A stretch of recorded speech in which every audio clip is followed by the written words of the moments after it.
Charles Woodson would say, Raiders.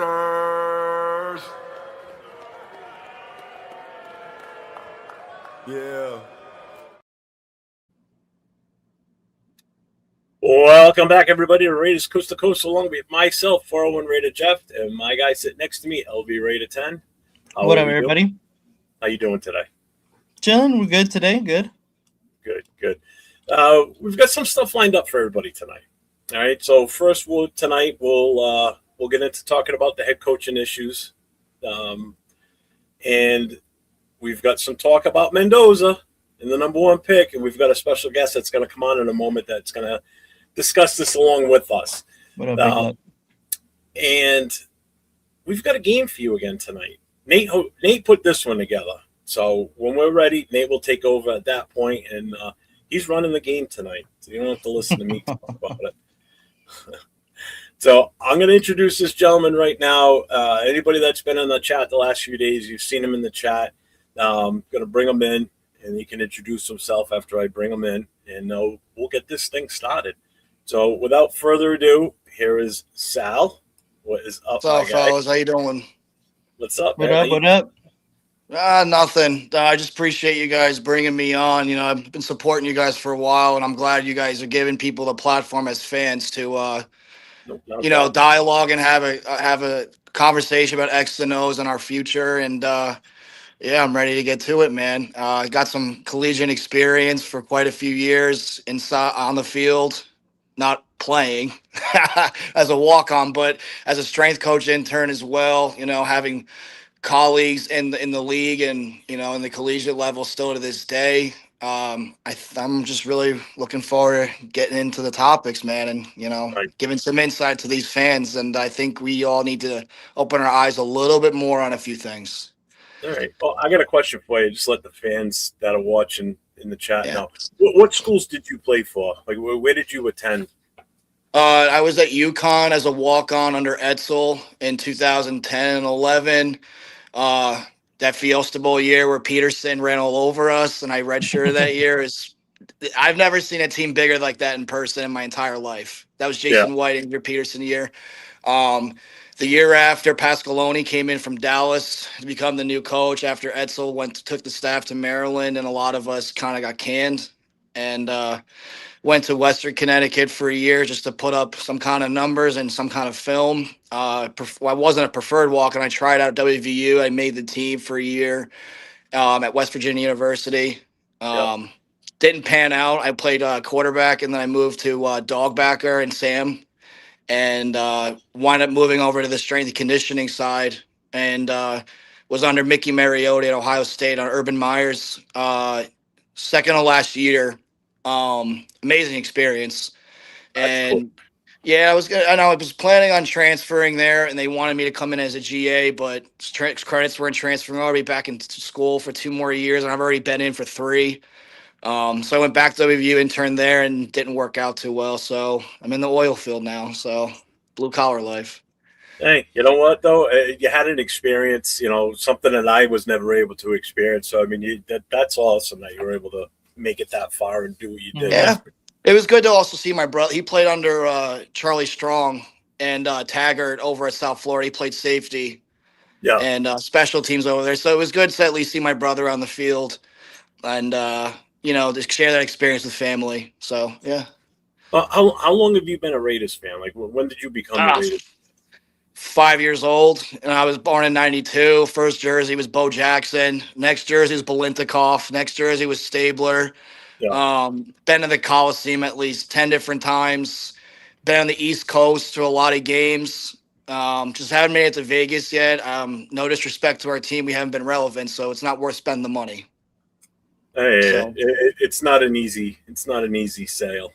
No, but I'll tell you what, though. My last ever game, not my second to last game was the last game in the Coliseum we played when Stafford was on the Lions. Carr and Gruden were there, and it was our game-winning touchdown to Renfro, and then we stopped him on the 1, and Joseph broke up that ball, who's a close friend of mine still, Carr Joseph.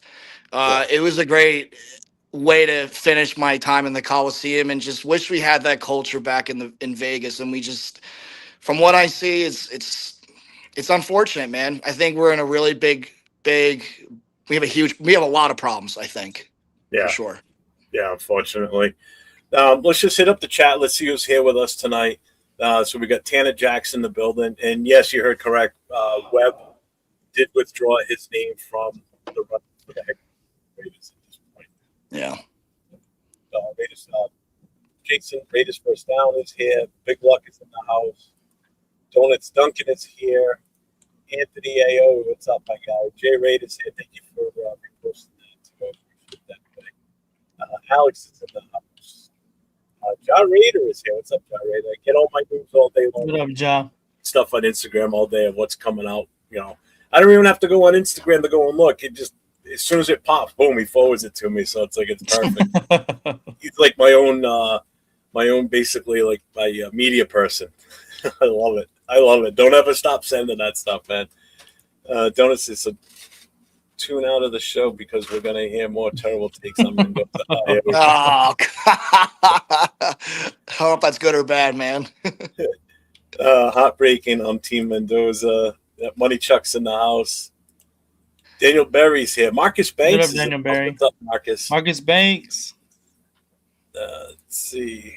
And Chris Gonzalez. Who's going to be a better team first, Panthers or Raiders? Right now, my money would be on the Panthers. Yeah, Well, I mean, the gotta Panthers put my are money already. on that. I mean, they made the playoffs already, so they won up. So let's get into the head coaching search. So we all have our personal favorites. We talked about it last night on the connection. So I know Nate is on the Kubiak, correct, Nate? Yeah. Okay, that's where I sit. So Tal, where are you in the coaching hunt? What's your guy that you're looking for? You know, at one point, I was just thinking realistic scenario is that I would have liked Webb and Kingsbury to come back together from Texas Tech origins and develop this offense, an explosive offense. I think we need to spread the field more, let the receivers be outside the hashes, and let it be a 5-on-5 game with Genty. And I think that's what would have been really nice to see. In a realistic world, I would want Kubiak. I do. I mean, but do you want me to go on my theory of what's going on right now that I think? And the floor is yours. Go for it. You're the guest. People aren't going to like this, man, but I have to go into it. I don't trust Brady, even the slightest bit. I'll tell you why. Even before he was the part owner, and Davis gave him a stake, he had his voice in Davis's ear to advocate for McDaniels, advocate for Jimmy G.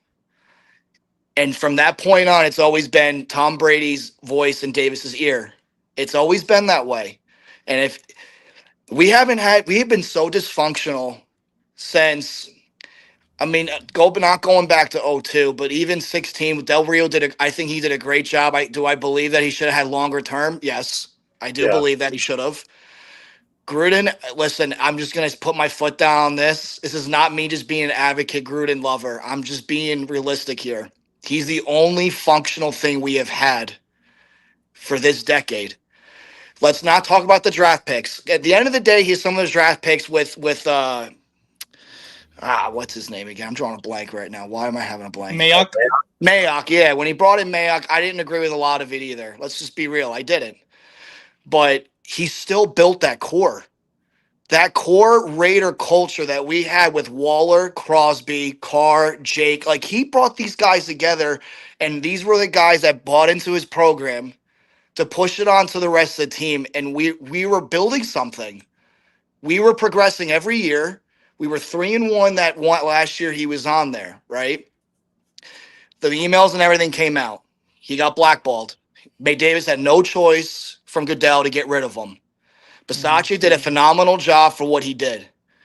And I don't think any fan can sit here and tell me that if Gruden didn't get blackballed or if Bisaccia got a second term, bringing in Devontae Adams with Derek Carr, that the numbers they put up with McDaniels' offense, that he wouldn't have done even a better statistical year, both of them.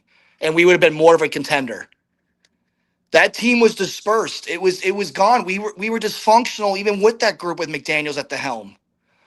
And it's gotten to a point where you're starting to see even I talked to Miles Burris, actually, and I know him pretty well. and he goes on different social media platforms. There's getting talks around the league where no coach that's been interviewing for us even know who the leader in the room is. And you got a guy like Brady, who I don't care what I mean, you can have your own opinion, but a guy that is part owner, who's now apparently has the say of the organization, that is on NFL Fox, talking to other teams, going on podcasts, going on shows. I can't trust that. You got to be a guy in the room that's in there every day, week in and week out, day in and day night, figuring out what we're going to do. And there's nothing. We don't hear anything. All we hear is like different things that come out like, oh, he's the leading candidate, or he's the leading candidate. This is what we're going to do with Mendoza. This is what we're not going to. It is so dysfunctional. I mean, as far as like Cleveland goes, we are right there because they're a whole other game. I don't know what they're doing and why they decide to, the owner and the GM they're telling coaches that are applying for those jobs, like, hey, you got to keep the DC, you got to keep the special teams coordinator. How it starts in the locker room with a coaching experience I've had in collegiate football and even the NFL, it's a proven fact. When a coach comes in, head coach comes in, the strength coach is the number one job that picked up right after. It is the number one job, and it's no fishy to me that Deuce Gruden has been there the entire time. That's all I'm saying, fellas. I'm not saying. I'm going to tell you right now, if Gruden came back, I would not be upset, even the slightest bit, because we've had function with him. The players bought in with him. You've had Crosby and other players advocate for him. He's in the building every day in his own facilities, X and Oing it. Now he's working with receivers now for the draft. He's always working. This guy is always staying up to date with the game. I'm not saying is that we would go back to what we did before with him. I think it'd be a different scenario with Spytek. Spytek is now the GM. They'll have another ear in the draft room. And I just, guys, I don't see why it's such a bad thing if he were to come back. I just don't see it. We are in trouble. We keep trying to advocate for a young guy to come in, which I want. But everyone's turning away the job. They don't want it. Like they don't know who the leader is in the room. That's my thing. We need a guy that brings structure to a building, the old school mentality that players buy into right off the jump. You got a guy like Crosby and other players that have that witnessing experience with him. And I don't know, boys. That's just where I think it's been going on. I can't trust Brady right now. Until he shows me otherwise. And he brings in Kubiak and things start to roll around, I can't trust the guy. I just can't, especially the guy that ruined our franchise. I can't. Well, I don't know. It's just what I don't know. I get your point with Gruden. And some people will say, no, he screwed us over. Technically, he really didn't when he had no choice but to leave. And we don't know the full outcome of what the rest of his contract. Well, and so before we continue, I'll just say one more thing. Diana Rossini is probably the most reliable source in the NFL on reporting. She by far is. She even posted that there is a gentleman that has been meeting with a second interview this Friday or Saturday with the Raiders that is an undisclosed person. So by law, if you're a private person outside of an organization, you have the right to not disclose anything, and the team has to abide by it. But if you're with the team, they have to publicly put it out there. I'm just saying, it's not probably financially a bad thing for us either.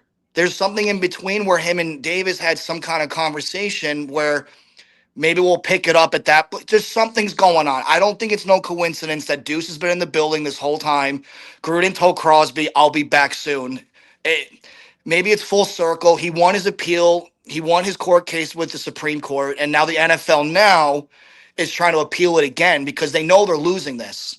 So, and now you're seeing teams like the Jets and other organizations put out, hey, we offered him the job, he turned it down. So now it's open to the public that this guy is looking to get a job. So, I mean, would I be upset if he comes back? No, but I would be really happy if we got Kubiak. I would be. For sure. Nate, what do you think of that? What he just said, all that? Yeah, I mean, I don't completely disagree. To play a little bit of devil's advocate, because I mean, me personally, I love John Gruden. I love his football mind. I think he's a great coach. But then obviously, his draft picks have not been the greatest. I agree. Obviously. And so the thing is, can you completely blame it on Mike Mayock? Can you completely blame it on John Gruden? Because even now, we still don't completely know the entire story of whose idea was to draft, Cleve Farrell or Leatherwood or whoever, put at that high.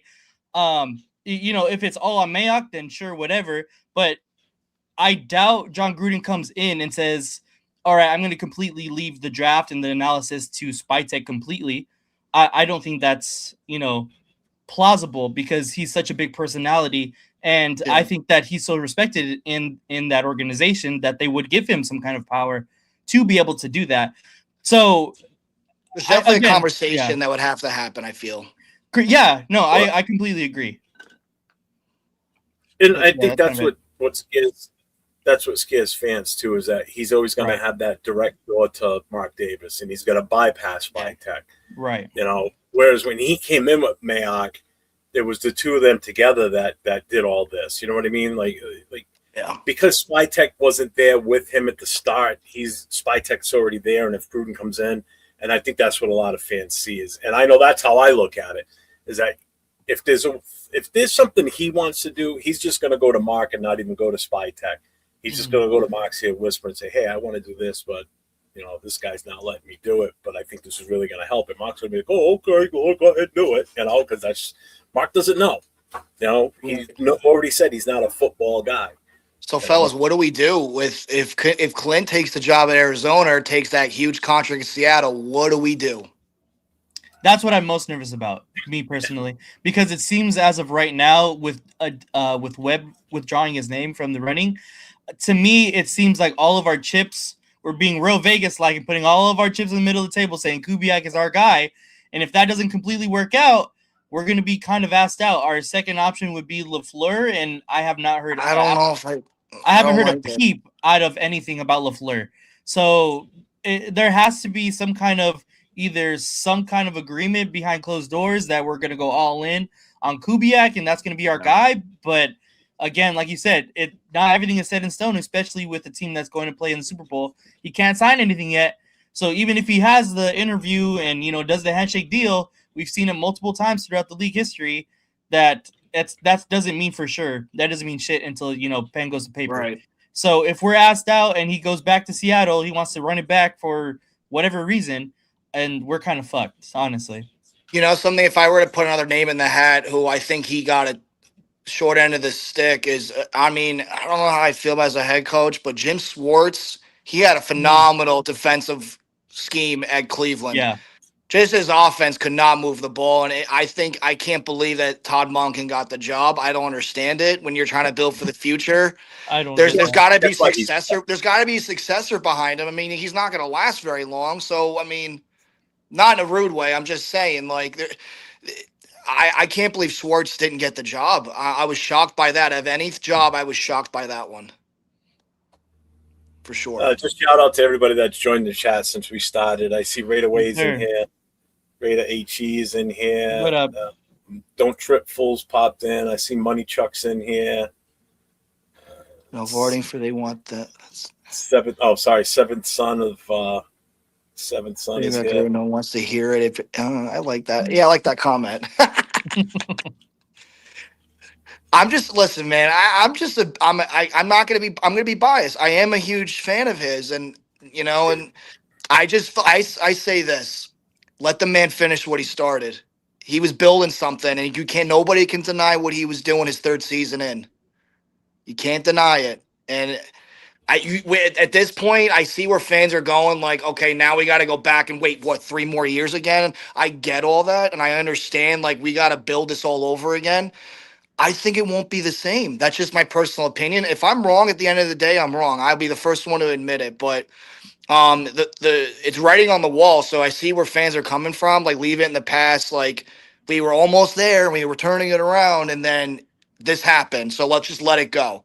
I'm not really into that. I think this guy is hungry. I think he wants to get back in it. I don't see him taking any other job. I don't. And I know Money Chuck said something earlier about him being fired. He wasn't fired. He stepped down. Yeah. Yeah. He resigned. And that was when he went to Tampa Bay. That was just a disagreement with him and Al Davis. And Al Davis, yeah. He needed him there. Yeah. It's not like he said, I'm leaving you guys, and that's where I'm going. We got something for him. Yeah. Granted, he did everything with Tony Dungy's guys, but I mean, he still did what he did. And then you got to think, even the year after Tampa Bay, though, he was left with no draft picks, no cap. I mean, you can't blame the guy that when everyone's out, like he's got to start from scratch and got no money, no draft picks. Like that's all.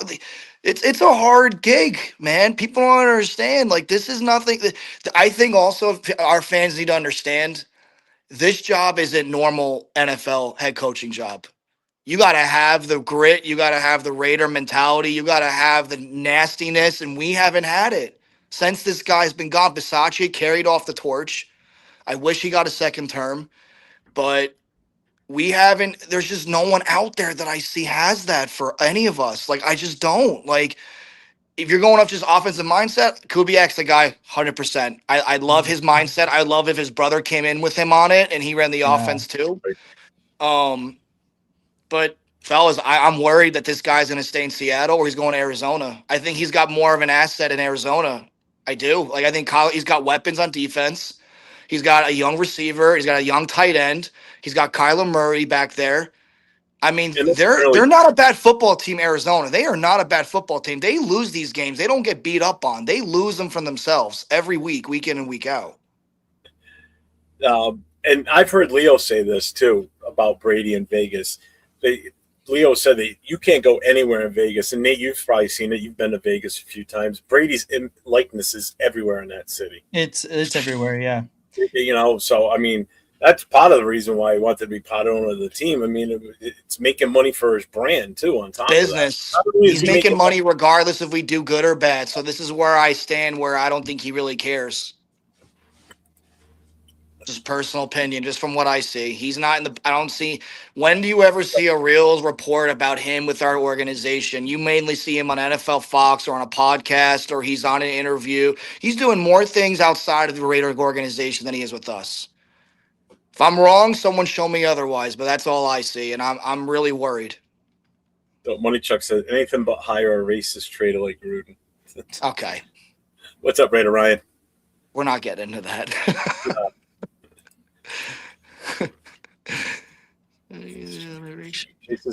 Listen, I'll just say this. I'll say this one more thing about him, and we can move on. Yeah. Every player that played under Gruden that was of the other race also have all said there was nothing racial about that man by any means. And we are stand by him no matter what. You got Warren Sapp, you got even players outside of the Raiders organization stuck up for this guy. And this was years when he was an ESPN analyst. This wasn't even during the season. This was more of, I think, well, actually, it's not I think, as I know. This got triggered when he went at Goodell on an email and he got butthurt by it. That's what happened. And then he took a shot at him and the Raiders. You know, it's been a history thing with Davis and the NFL. I mean, he went at it with the NFL back then, too. And this was just another. It just is what it is, fellas. Until we find out what happens with that, I mean, clearly you see what's happening. The NFL's losing this battle. Yeah, we'll know. But I mean, he's not the only person that's involved in all this. I mean, there's a lot of guys and there's a lot of people outside the league. Like it's bigger than people know. So I don't know. All I can tell you is I hope we get a coach soon. That's all I can say. That's true. I mean, there are still other options. You're right. I mean, there's Shula, there's LaFleur that's still out there. Yeah, but they have to. Yeah, but with those guys, I don't know, boys. Fellas, I don't see the grit. I don't see any of it. The only one I can really see be a good asset to our team is Kubiak. That's all I see. Mm-hmm. Let's see. Ron Wolf is still alive like a fine wine, better with age, better than TB12. Just trying to get through these chats. Jay's against it. He's no Gruden 3.0. It's understandable though. I'm not against anyone that goes against that statement. I mean, it's a fair argument. Yeah, there's a few of them in here. Yeah, oh, I know. Trust me. All other platforms I've had these talks and I get the same response. It's okay. Yeah.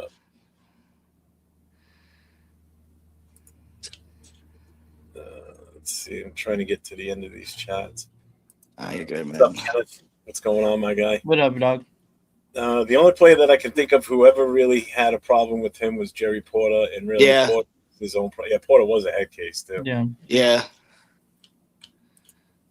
even coach says that Gruden's not racist. It was just the way the NFL felt to nix him. They were Matt Gruden left ESPN high and dry at Monday Night Football commentary, so they slandered him in sports media. Stop. Guys, you know who would be a great, and if he had the NFL experience, I don't know how you're going to respond to this one, but I love the guy, and I wish he didn't do his tantrums on social media, but Coach JB. Oh, I love Coach JB. Dude, he's a guy that's the kind of guy we need I'm not saying like he may know the X's and O's. I'm talking about just a leader of men, put up no BS, stick your nose in the ground and play ball and be aggressive. That's just the way I love his philosophy. I love the way he goes about players and the way he goes about in a game playing calling situation. If he had more of the experience and had an NFL background or even more of a collegiate background and wasn't doing like, all his shit he does all over, on his show, I would, that's the kind, okay, I'll say this, that kind of personality we need. We need that. Did you see his most recent one he did when they talked about what's his name? Paeva. Did you see that one? He's yeah. That's when it leaked with the chat, right? I sent that to y'all. But honestly, like I love Coach B. Those are the kind of coaches that I grew up playing for. Is like an asshole kind of coach, like but that you love to play for. Like they were dicks. Like no, don't get me wrong, but the problem is like those kind of coaches don't fly no more. It's just like you give them some PR training, sure, but that personality is gonna shine through. And I think they respect it. Players respect it. That's what I think it comes down to. Players respect that kind of attitude. When you got a guy like, I don't know if you guys saw Gannon's his first interview with the speech with the team. Who did he just get signed to as a DC? Patrick Graham? No. Yeah, no, not Rich Gannon. Sean Gannon. Where did he just go? Ooh, I don't know. He just went somewhere. I just watched a video on YouTube Shorts, and it was like he got everyone in the room, and he's like, "Raise your hand if you drove in today. Raise your hand if you drove on the bus. Are we here to work today or what?" And nobody responded. It was a dead silent room, and I'm like, "Oh my goodness, this guy's in trouble." I don't know, man. I think we can all come to a common ground here. We want to win. Oh yeah, 1,000%. Just want to win. I don't know. I don't know, fellas. I've heard the Bruce Arians name get kicked around, but nothing recently. That was early in the coaching. But not even opposed. Yeah, I'm good with him. Yeah, I wouldn't be I'd be disappointed, but I'd be okay, I guess. And I like that. Gruden was a leader of men. Absolutely, he was. Mm-hmm. And I believe that too. Mark wants. I think honestly, this is what it comes. I think Davis, personally. I mean, I could be wrong here. I think he's had it. I think he's had it with Brady in his ear, and like look at it this way: of all the quarterbacks that Brady's been trying to bring in too, I don't think anyone wants to be under management under Brady. I'm not discrediting his career. He was one of the greatest of all time. We can have an argument about who's a better quarterback, Peyton Manning or him, but the guy clearly, he's got the accolades, but he's not an owner. He's not a GM, and it's hard for me to wrap my head around this guy. Because if he was just original owner and it wasn't doing all these, these business investments that he's doing and going off NFL on Fox and talking to all these teams and not being in the room, if he wasn't doing all that and he was in the room with us, I would be like, I'd feel a little bit better about it. But now when I see him not even putting 100% effort, how can you expect me to be okay with this? And I expect our fans know. I'm even taking a shot at our fans. Like, how can you sit here and not understand? Like, be okay with this just because of his accolades that we think he's gonna fix this? Yeah, he has no experience, and I'd be as a fellow Raider fan, I think we should all be worried that this guy is halfway in and I don't see any, he's got a lot to prove to me. That's all I got to say. He's got a lot to prove to me. I don't know. Like Jason just said, dude, I can't just win for once. That's what I'm saying, man. Just win for That was a good one. Oh yeah, that was two. No, that was 2 years ago. That's right. That was an old one. No wonder he didn't last too long. Yeah. And Kubiak, who is the Hort? See, that's hard. I don't know. Yeah, it's tough. I think the only one that's been even talked about is LaFleur, and Yeah. he might LaFleur, go to the those Cardinals. are the two that we've talked to on more than one occasion. Right, exactly. I just don't want this to end up like last year. Where we had no choice but to hire somebody like Pete Carroll. You know, that's kind of what it came down to, because we were so far behind on getting that coach in. You know, If This you were to year- ask me last year who I wanted, was Ben Johnson, 1,000%. oh, that's who I think everybody wanted was Ben Johnson. Yeah. I wanted Vrabel. He was Or my even number one. Vrabel. Yeah, I look wanted what Vrabel. the guy's incredible. Yeah. And like I said before, as soon as Jared Mayo got fired the last game, we hadn't even started our game yet, and he was already fired.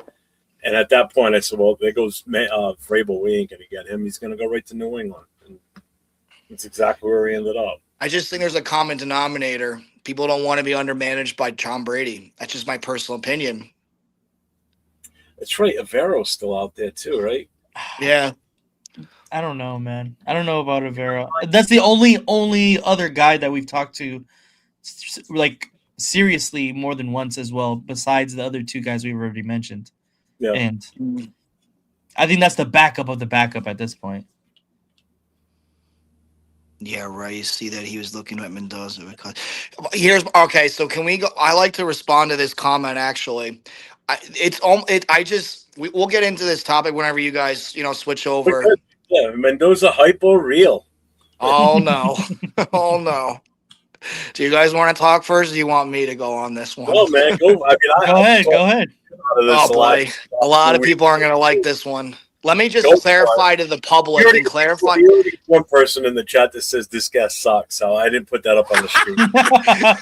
Hey, I appreciate the honesty though, man. It is what it is. Yeah, hey, whatever. All right, well, let me just clarify to our fellow fans, my fellow Raider Nation. Mendoza is a good quarterback. He's got tools. However, boys, he had one season at Cal where he was atrocious. The second season he improved, but I'll tell you a stat. He was the most he led the country in Division I and FCS the passes under 10 yards at Cal. That is a crazy stat. So his numbers looked better than what you thought. So let's just get that off the table. Third, he went into Indiana, and I think it's a great thing because I'm from West Virginia in Morgantown, so IUP's down the road. It's not a far drive. So seeing Signetti did what he did and his career path, I think it's incredible what he's done. But you got to face the facts here. Let me just list off some facts for you. He played a shit schedule. Indiana, they did. Let's be real here. There's a lot of teams that played better schedules and quarterbacks that performed in better situations and harder situations. Second, there's a common denominator with his stats. Miami, Penn State, Iowa, Illinois, Maryland, and the first time Oregon. They all have a common denominator. And you know what that is? They all got a pass rush on him, and they used a robber. That's what they did. And guess what happened in Mendoza? If you look up the stats of those games, they are atrocious. They are awful. He was not on point with his throws. He would jitter in the pocket. He would even bail when he has an open pocket. So, and this is also, I'm glad Jeff brought me onto this because I'm trying to explain to even fans coming from a collegiate schools as a quarterback and reading playbooks. So I'm going to tell you something that changed. So when I was with Holgerson, you know how many just take a guess how many plays we had in our playbook. Fuck. 300. Wrong. 32. Oh shit. Out of 101 formations. So in an RPO offense, he ran air raid with Gino. When Skylar Howard came in and all these other dual threat kids came in, we switched to RPO game. So when we ran it, it was up tempo fast. And all we do is we would do hand signals and we would call out our mic, check to the sideline, go off of our second option playbook, off our playbook or our spreadsheet. He is only reading half a field, Mendoza. I need you guys to understand this. He's reading half a field on an RPO offense. So when I mean RPO, Thank He's you. Yeah. when you're going off as a quarterback and you call out your mic, you're reading. If you're going RPO left and you're running bubble screen in the slant up top from your X Mhm. receiver, what you are reading is your outside linebacker. First of all, you're reading the D end. If they're crashing or they're going to pick you up, and what you do is you pull it. And he crashes down. You're pulling as a quarterback. Now you got the two options. Now you're either throwing the ball off the bubble, you're hitting the slant off the outside linebacker in a nickel or dime package off the slot corner, and you're going to either take it and run it or you're dumping it. He's not making these incredible reads, guys. He's not doing it. I'll tell you the routes that he runs at Indiana. He runs out. He runs whip, which is another version of an out. He's running mesh. He's not running 15, 25, 30-yard digs like the NFL and other schools were doing, like Vanderbilt. They were doing that. He's running fade, back shoulder fade, and he's running hooks. These are basic things that you learn in high school as a quarterback. I'm telling you guys this. He's in a vanilla offense. The Mhm. running backs were averaging 5.7 yards a carry. You are set up for success regardless of the scenario. You are set up in a success with a 5.7 yard carry running back. Two of them. You have receivers that are catching everything in their window.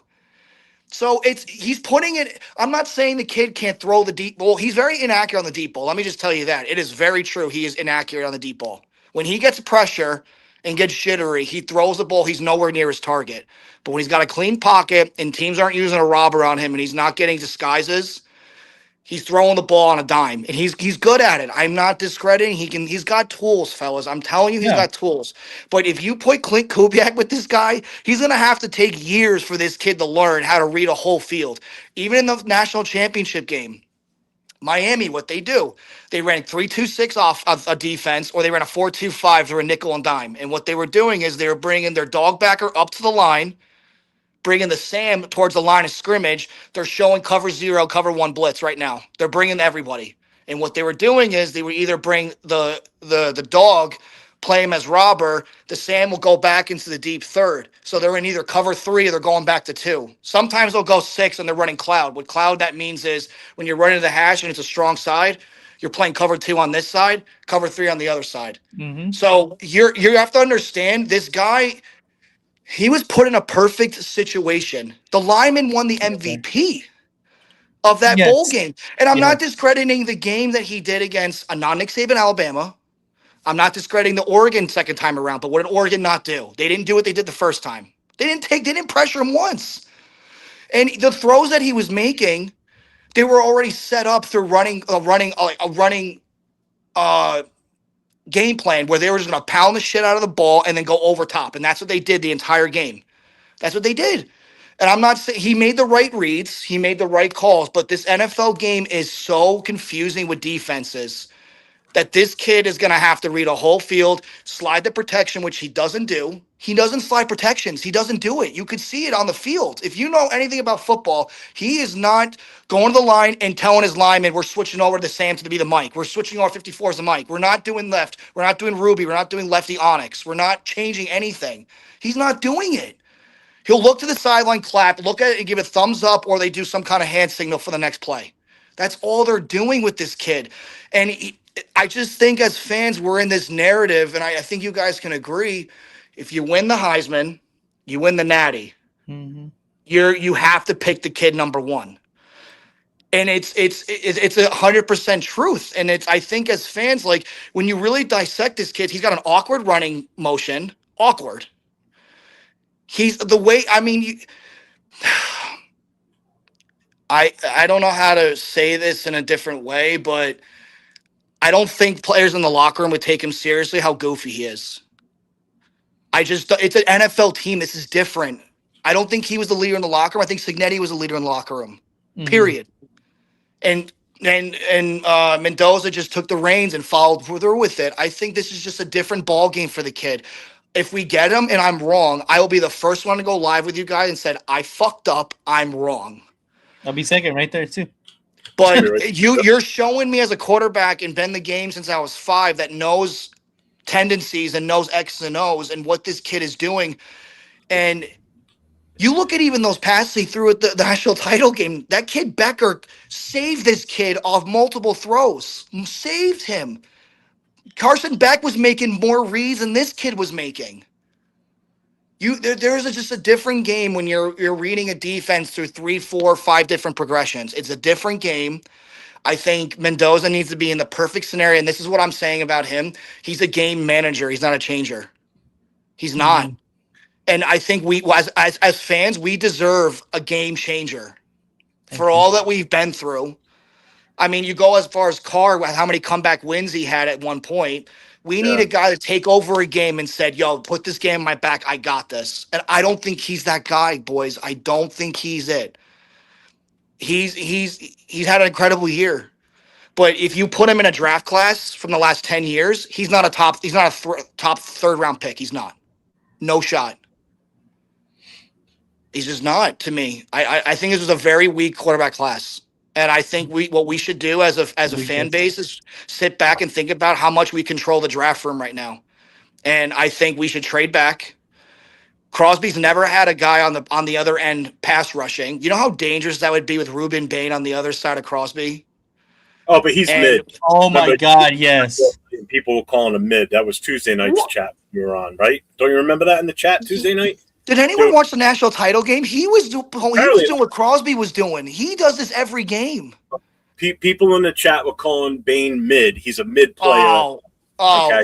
I'm sorry. Everyone has an opinion, but you're watching a different game than I'm watching. That dude, even on run plays, they run outside zone, and he's running down the markers trying to be the first one to touch the ball. Like that kid is a freak athlete. I think him and Crosby would actually dominate the line of scrimmage, and I think we should, find another nasty D tackle for us at some point. And I think we get Bain. We draft Proctor as a guard. This is just my personal opinion. This is what I think we should do. Bain, get Proctor. I think we sign Joel Bitonio as a lineman. JPJ moves to center. We try to find a way to bring in Braden Smith as well to go right tackle. Get dark horse in the draft. Mark my words on this. Malachi Fields as a receiver. Kid is a deep threat, jump ball, fast as shit receiver out of Notre Dame. Get Anthony Hill at linebacker, or get Romeo Height, or even what's his name from Michigan, Jaheim Barsham.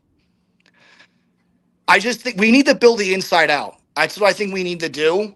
We need to we need to go back to the Raider way of being nasty, and I think that's what we need to do. I don't think we're ready for Mendoza. That's what I also say is I don't think we're ready for this kid who's also has a lot of question marks. And I think if we trade back, we get a first-round pick for next year off a team that's shit, which is probably going to be the Jets. I mean, we have an opportunity to grab a quarterback at that point with a huge opportunity at a class like that. But people have their opinion, but I think we're all on this narrative. Like, it's this proven fact. Like, college wins do not translate to the NFL by any means. John Elway didn't win. No. I think the other thing, too, is it's – all right, listen, Ani just asked this question. Who's better than Mendoza as QB in this draft? There is nobody. I don't think anybody. No. And the only reason Mendoza is slated as the number one overall pick is because we're picking number one, or the Jets would be picking number one, and we're both quarterback needy teams. Mendoza is not the consensus number one overall pick in this draft. And I'm not knocking the kid's talent. I've said this I don't know how many times, so I'm blue in the face. I'm not I just know that we need to go a different path in rebuilding this team. Absolutely. And grabbing him is not the answer. Okay? Everybody's got this vision of he's going to come in and be the savior. We only need a quarterback. We are far and away from just having a quarterback and being successful. If anybody wants to have any type of success, we need to build a complete team. And we don't have that right now. We have barely any talent in the skill positions. We got two guys I can count, and that's Genty and Brock Bowers. Other than that, it's a toss-up. Who's going to step up out of what's on this roster now? I'll say this about Mendoza. If he had a seasoned college career like Johnny Manziel did at SEC competition, we'd have a different conversation where that's the guy that could take over a game. Absolutely. He hasn't proven to us that he could take over a game. He's not done it. He's set up for success with the run game. And even those games like the Penn State game, he had one great throw down the middle of the field to win the game. But that was more of a great catch more than a throw. And the other games like Iowa, they blew it. He didn't do anything to win that game for them. Illinois, Maryland, he looked horrible. These are just things that when you see defensive-minded teams that disguise defenses as much as these teams did, it's proven that this kid struggles. And then even the championship game, you saw even when Miami didn't pressure him, he bailed out of open pockets. The first reason there, what is he doing? He's trying to run or throw it away. Like he gives up on the play. He did it so many times in that game. And it's just like like I said, we deserve the next savior, and he's not. He's just not. I said this in the chat earlier with Nate and the guys from the connection. In all honesty, if let's say if Shedeur would have stayed one more year and he came out this year, or vice versa, I would take Shedeur at number 1 overall over this kid. And everybody knows I was not on the Shedeur Sanders train. Yeah. But I'll even tell you I would take Shedeur over this kid. Shedeur had better numbers than Mendoza with no line. Yeah, exactly. Like the kid was throwing off his back foot and backing up 20 yards, and he was making these incredible throws. Like I'm just saying, if Shedeur was smart enough and had if he appealed for another year at Colorado and put up the same kind of numbers and had a line at Colorado, this would be a whole other conversation. Yeah.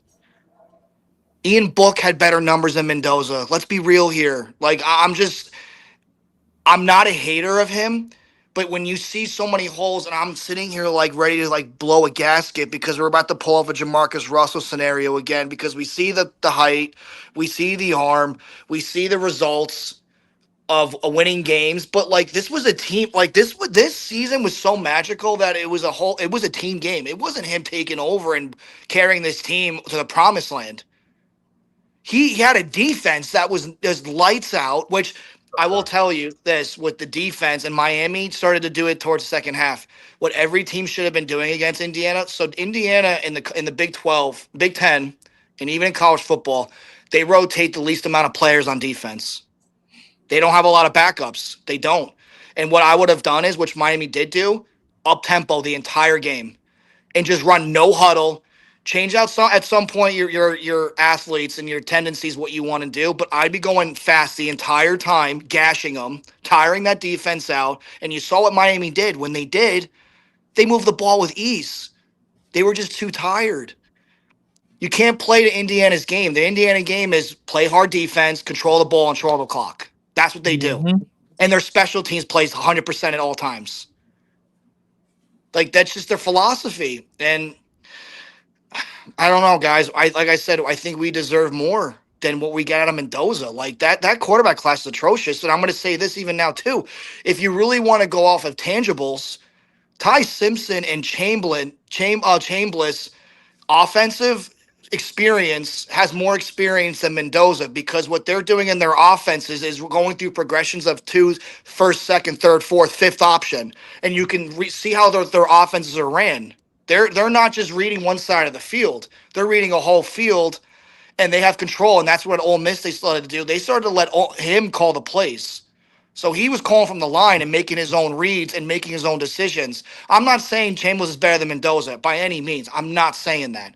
I'm just saying that if you're going off of the experience of an offense of a kid who I think is up there already as far as the NFL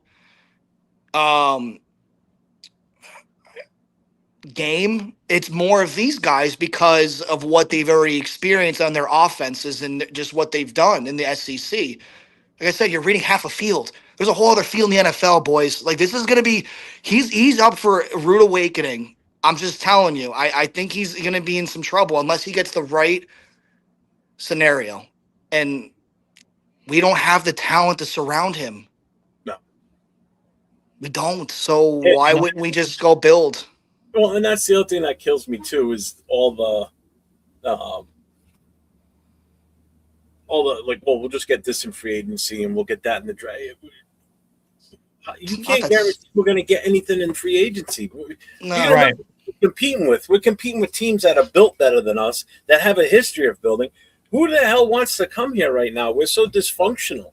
I know we're like I told you before, coaches are coming out saying that they don't even know who the leader in the room is. So do you think as an agent, you go to your client, your player, and say, hey, this is dysfunctional. Let me go make some money somewhere else for you. Like this is how the NFL works. They do go for the money. The agent will push against their commission, but when they see they're not a good position for their player, they go somewhere else. And there is clearly a problem with us where there was a lot of opportunities to get free agents over the last few years. And we see the rumor, oh, this is so-and-so's coming in. We might be able to snag them. They go somewhere else because you know why? We are dysfunctional. Dude, the hate in the chat is real for you. Brother, it is what it is, and it's just reality. We got to face reality. Coach is kind of understanding what you're coming from. Raider Rebels understanding what you're saying. Obviously, we kind of are on the same page here too. Again, I'm looking at it from value of the pick. That's how I'm looking at it. I'm looking at it. Exactly. As Mendoza itself, and that's what people keep mistaken. It's like, oh, you're blind. You don't see. It's not him. It's what that value of that pick means. It's not like we're picking 5th and we're picking them up. We're picking 1. Do you understand what teams want out of number 1? What we can get with number 1? And then now you got also fans say, oh, well, it's the last time we picked 2 first-round picks. That doesn't mean we're going to do that. Like history repeats itself and we're going to do the same shit. There's a whole other GM in the room. Like I'm giving Spytech some leeway with everything I've been saying, but there's so much value with where we're at right now and the cap space. Why weren't we trying to hear everybody out what they'd want from Mendoza? Just real quick, Ja Raider, I got to say this about what you just said here. Take a look at that Niners team. That wasn't Jimmy G. That was a massive, awesome defense that the 49ers had. That was the defense for them. This is a perfect example of perfect situation and scenario. Perfect situation. Even Sean McVay, that defense was insane too. They had another great defense. That's the thing. And where's Goff? He's shipped off to Detroit. So after that Super Bowl, that was it. He was gone after that. But those are just examples, man. That's an example of perfect scenarios. Yeah. Look what Nick Foles did with Philly. He went. Then what did Nick Foles go after? And he was horrible. Do you the game is not just so you can just throw it. That's what I'm trying to explain to people also too. You can't just throw Tom Brady in any. He did it with Tampa Bay, but they had a good team built around the foundation already. They were building that team. You can't throw Tom Brady into Cleveland and expect me to think that Tom Brady is going to go win a Super Bowl in Cleveland. You're farting out of your mouth. Jason said you lost him on Proctor. I like Proctor. You don't like? Why wouldn't anyone like Proctor? I don't know. Duncan says it too. He's a major bust. I would like to. Can they comment? Ask them. I want to ask these guys. Why do you think he's a bust? They'll respond in the chat now. Yeah, he's an athletic 6'7" guard. That play in the SEC. I didn't think he was. I'd like to undersee why. Mesidor. I like Mesidor too in Miami. There's a lot of room to build this pass rush. I don't like when you talk like this, man. I really don't. You got to have faith, man. We just have to give him a hell of a front line. I get that. I get what you're saying, John. But again, I'm looking at the overall roster. I'm not just looking at one position. I'm looking at everything we need. We need so much. We need offensive linemen. We need another running back, whether it's in free agency or draft. We need somebody else because our running back room's getting depleted now.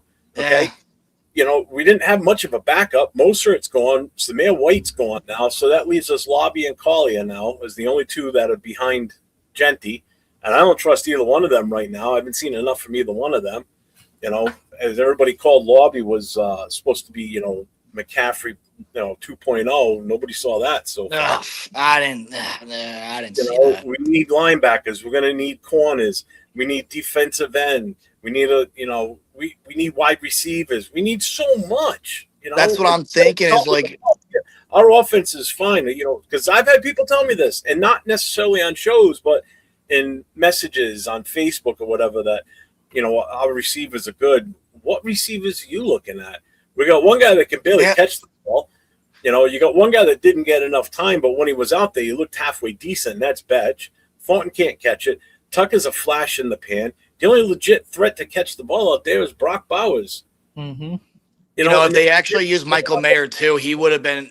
I don't think his confidence is there at all. Michael Mayer. Think we just haven't seen Michael Mayer. We just haven't seen what his full capability is. Yeah. And his issue last year and everything. And I don't necessarily blame him. He just hasn't had enough time on the field to really show what he can and can't do. I mean, if you're an Irish fan and seeing him play, the kid was incredible. Yeah. But I want to hear why he's overrated, boys. Let me know why you guys think he's overrated. Yeah, I'm trying to get to that. I'm so far behind on the chat. No, you're good, bro. You're good. Pick it up, Jeff. Well, that's what these fans need to understand. I'm looking at the whole roster. We are so screwed. It's not funny. You think when you throw in Mendoza into this and get a couple of pieces, we're going to be good? You're crazy. So we got a long way to go. Rebel says, my question is, with all the things you are saying about Mendoza, you don't think there's other teams that feel the same way who's willing to trade up for him? No, I do. I think the Jets take him right away at number 2, unless we trade with him. I think they do. I think that's 1,000%. And I would rather than whatever you want for that first pick. Give us your pick. Give us another pick in the future. Give us another first rounder next year. Give us a second rounder next year. And maybe a third or fourth this year, something. Like, we have so much value in this pick. I don't know why everyone is stuck on this kid that hasn't put up crazy numbers in college. He didn't do anything crazy. No, I saw so many quarterbacks, like, listen, you could rip on me all you want right now. If you put a highlight tape together of Diego Pavia and Mendoza, you'll see more highlights of Diego Pavia. Yep. That's just a proven fact. But that doesn't mean I think Pavia is a better quarterback than Mendoza by any means. That does not what I'm saying. I'm just saying is there's no flash to this kid. What am I missing? Someone explain to me what I'm missing. So Money Chuck says Mendoza is widely considered the number 1 pick by consensus, Jeff. You keep saying otherwise, and it's simply not true. He's the number 1 option because we're picking number 1. I'm telling you, you move us and the Jets out of 1 and 2, and you put a different team up there that doesn't need a quarterback, like say the Giants. He ain't number 1. Yes, exactly. Number 1 overall. I don't know what draft tracker you're looking at or whatever, but he's not number 1. He's not the best overall person in the draft. He's not. No, and I didn't say. Did I say Tucker sucks? Because someone's putting words in my mouth. I didn't say he sucks. I said he's hit or miss. I said he's nothing special. So I didn't say he sucks. You can't rely on him as your top receiver. You think we can go into the season as him as our number 1? Oh, hell no. No, dude. He's just a deep ball threat. Get the ball in space and let him work a little bit, but he's not a guy to take over a game. We don't even had that. And technically, we really weren't even ready for Genty last year. It's a miracle he was. We weren't ready for Genty either last year. No, we weren't. But, I mean, I'm glad we got him. I got clapped back on that one, just like I'm getting clapped back on this, too. You know, I mean, all anybody needs to do is look at how everything went last year. We took the guy that we thought was going to be the savior on offense for us last year. Okay, we bring Geno Smith in. All right, he's going to be good. We put Genty back there. And what happened? We didn't have an O-line, didn't protect either one of them. Genty was lucky to get the stats he got. We're going to be in the same boat this year if the offensive line is not addressed. And again, there's no sure thing that we're going to be able to address this offensive line. You know, yeah, I think that we've got the pieces on the O-line that can help, but we need some help. We need some other pieces. We have, again, no depth. A depth was forced into starting with this team because of injuries and jumbling around shit. You know? I haven't seen that. The O-line and D-line actually. But you know what's funny is every comment that you've been reading is everyone saying to build the O-line. So why? Well, coach is all for not taking. Oh, no. I'm agreeing with him, too. No. I'm agreeing. I'm just saying as far as, like, everyone else, though, it just keeps saying the common denominator, O-line. But we also need a D-line, too. So I'm just saying is, like, if this kid was just, like, let's say Mendoza, like, just ran crazy, took over games, threw for 300 every game, like, just did some Tim Tebow shit and put up numbers and took over games the way he did. then there'd be a conversation like, you know what, we can't pass up on this guy. Like, we got to build around him. There's so many question marks, and those seasons. He only had one good season at Indy. One. If he did 2 seasons of this, different conversation. 1 season is not enough for me in a schedule that he didn't play shit. He didn't. He did show out making those deep ball throws off the RPO, off the post corners, and the deep ball from 9 routes. But his defense caused the turnovers. The running backs averaged 7, 8, 9, 6 yards a carry. Like, that wasn't a Mendoza takeover. So just because he went 14 of 17 and threw 5 touchdowns, that don't mean shit. If you look at the throws that were made, they're beautiful balls, but those are off of success of the run game and the receivers beating the corner down the middle of the field and blowing past everybody. How can you miss that throw? Any real quarterback can make that throw. That's what I'm saying. Like, he's not putting the ball on a dig route 30 yards between the corner and safety and then a dog backer flying back in between the zone. Like, he's not making these insane throws. Like, there's just guys that have been doing it that aren't built like Mendoza and don't have the credentials as far as an undefeated season and, the Heisman, even though I'll say it now to everyone out there, he didn't deserve the Heisman. Like, he did not deserve it. He didn't do enough for me to. If anyone can sit here and explain who was a better Heisman than Mendoza, please tell me. Because if you were to put the last 20 Heismans up right now, he ain't beating any of those guys out who won the Heisman. No shot. Nope. I think what's his name from Notre Dame, the running back, should have got it. To be honest Jeremiah Love. I'm a biased Notre Dame fan. Guy was insane. And I'll say this, even if Diego Pavia went into Texas and beat Texas and came back in that game and beat Texas and even beat Bama, if he went undefeated or even, didn't perform bad against Bama where he lost the game for Vandy, let's just be real here, that'd be a conversation too. Like, it was almost like a process of elimination. Let's pick Mendoza. He's undefeated. His team, he also had frosted tips at Cal. Come on, boys. We deserve better than that. I saw that. We need a dog at quarterback that can talk shit and back it up. And this kid looked like he's one of those, like, Crosby's in the room, popping up to getting the team ready on a pep talk. And he's like, yeah, what he said. Like, that's kind of like, what? What? Like, shut up. Like, that. I just don't think any of our guys would take him seriously enough.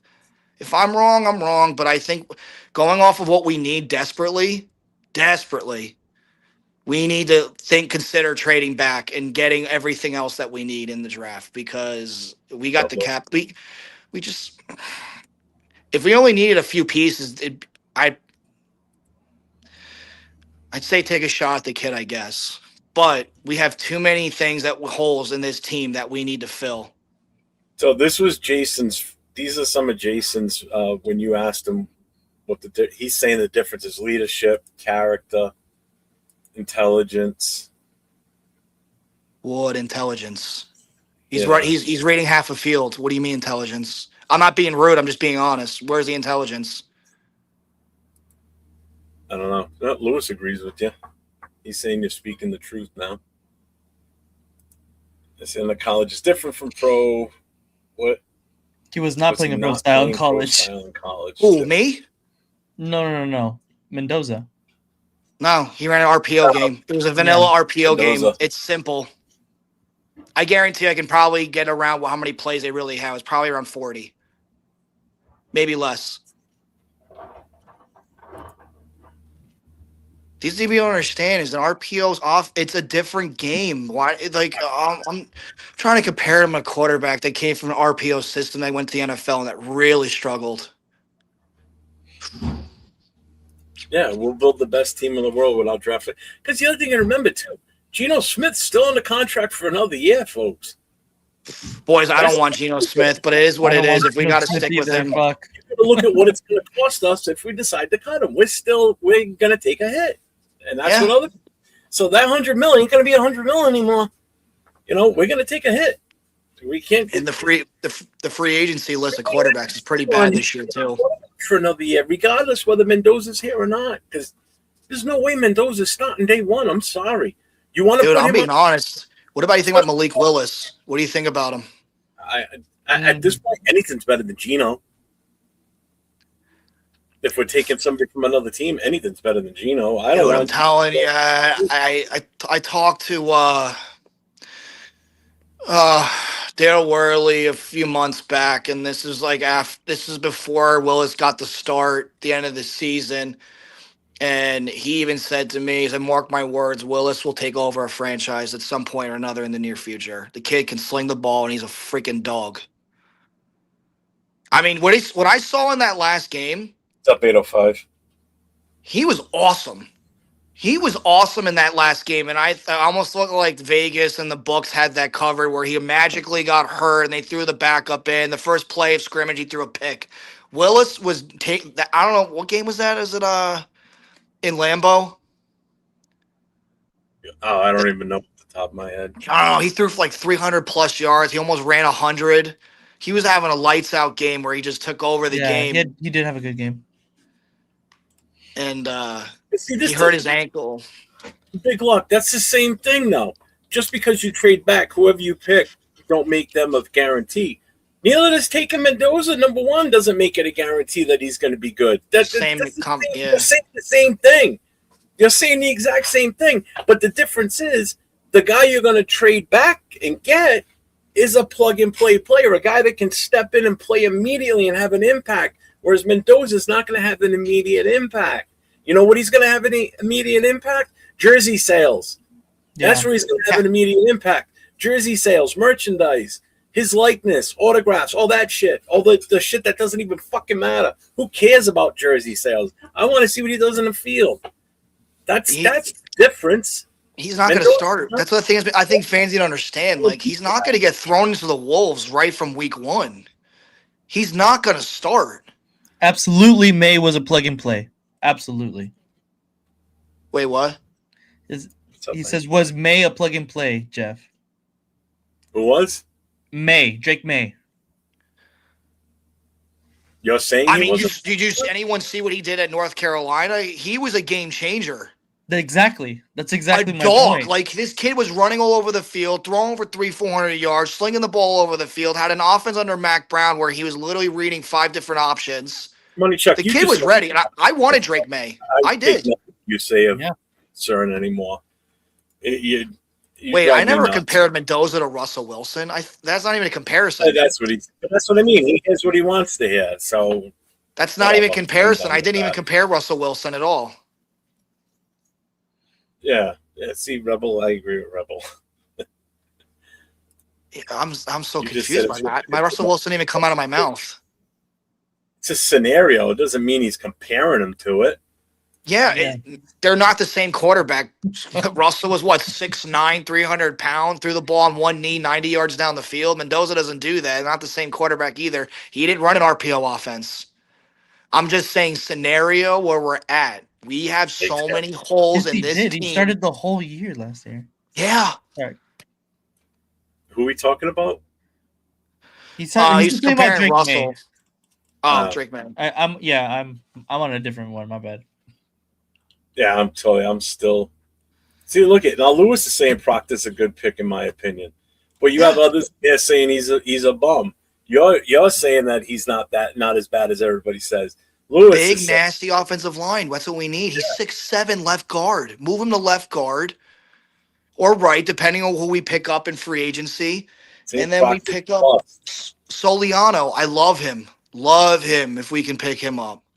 So now, see, this is the difference. If I thought Proctor was a really good quarterback, I could turn around and just lambaste and say all the shit that everybody's saying when we question Mendoza's ability, or someone else questions Mendoza's ability. But I'm not sitting here and saying anything. I'm not lashing back out over this. It's like, This is my opinion. That's your opinion. Sal's got his. Nate's got his. And it just drives me nuts how everybody. Jeff, I'd like someone that can go in the comments, one of these guys, and give me a real reason why Mendoza is the savior for our franchise. I want to hear a real answer. If somebody can give me a real answer, tell me, persuade me to tell me that he's the guy. If you just say he won a Natty and a Heisman, sorry, that's not enough for me.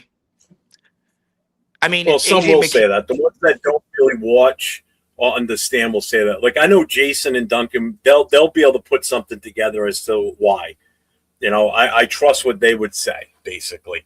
Yeah. But you will have, and I'm not saying people that are in the chat now. I've seen other people in other chats say, "Well, he won the Heisman, he won the national championship." That's not good enough reason, and I get that. Well, The what I gaming don't guys. understand is why do we have to settle for a quarterback? Like, we should just pick a quarterback because we're quarterback needy. Like, that is the part that doesn't make sense to me. Like, so just because we need a quarterback, like, why can't we wait out and get, the super uber talented guys that, are game changers, franchise changing players? Yeah. Just because we have a hole at quarterback and there's only one quarterback that's obvious that it has a first round grade, but he's nowhere near the talent that other quarterbacks coming out. Like, it just doesn't make any sense. And people are saying, no, he's not a savior, but so then why the fuck would we want him then? That doesn't make any sense to me. Nate, I'll say this to you. I think you can agree with me. If this was not Mendoza, but Joe Burrow after that LSU season, there's no question about it. I would draft Joe Absolutely Burrow. zero question. Because that man took over a game through 50 touchdown passes and threw the ball over the field, like in the SEC. Do not people see the comparison? Is that if you're going to tell me, okay, would you draft Mendoza or in the number one pick, or would you draft Joe Burrow after that LSU season? If people say Mendoza, in all due respect, you don't know ball as much as you think you do. I'm not being disrespectful. I'm just being flat out honest, man. Like you got to be crazy to sit here and tell me if you pick Mendoza over Joe Burrow after that LSU season he had, that's a game changer and a guy that could take over any game. Then you draft a guy like that. That's when you draft him. But you don't draft a guy that's been managing the game all season, and even at Cal didn't take over games. Like that's what I doesn't you guys like as you fans that are in the chat, like don't you guys want a guy that's just like a Kobe mentality, a Mamba mentality? Like I'm the guy, I'm gonna take over a game, put it on my back, I'm gonna take over. Mendoza hasn't Right. shown that once. And even in the national title game, the last drive of the game, everyone wants to make a shining moment of that run.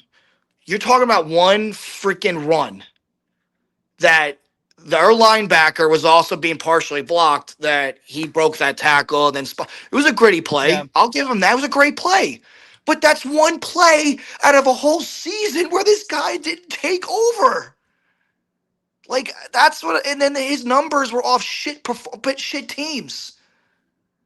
Like guys, I'm just saying I think we can all can agree, not just us three, but as fans, we want to win.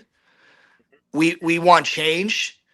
We want the Raider way back, and we deserve someone that is a Joe Burrow LSU quarterback last season guy, and we don't have that in this draft. So why are we just settling for this when we have assets to trade back, get a draft pick next year with a team who's probably going to shit the bed like the Jets or someone else in the top 10? That there's so many quarterbacks next year that we could snag one of these guys.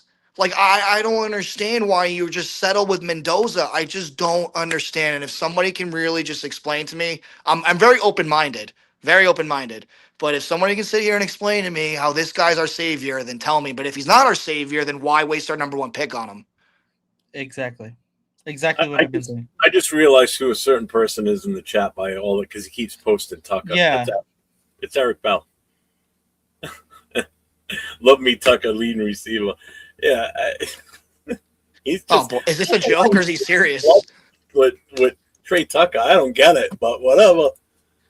He's like 5'8". He's not Tyreek Hill. No. Has sloppy footwork, plays tall. Oh shit. Go back. Yeah, I missed it. Gets beat by both speed and push rushers. I really, I don't get that impression. Is this from the combine that they just had in the Senior Bowl, or is this in just SEC play?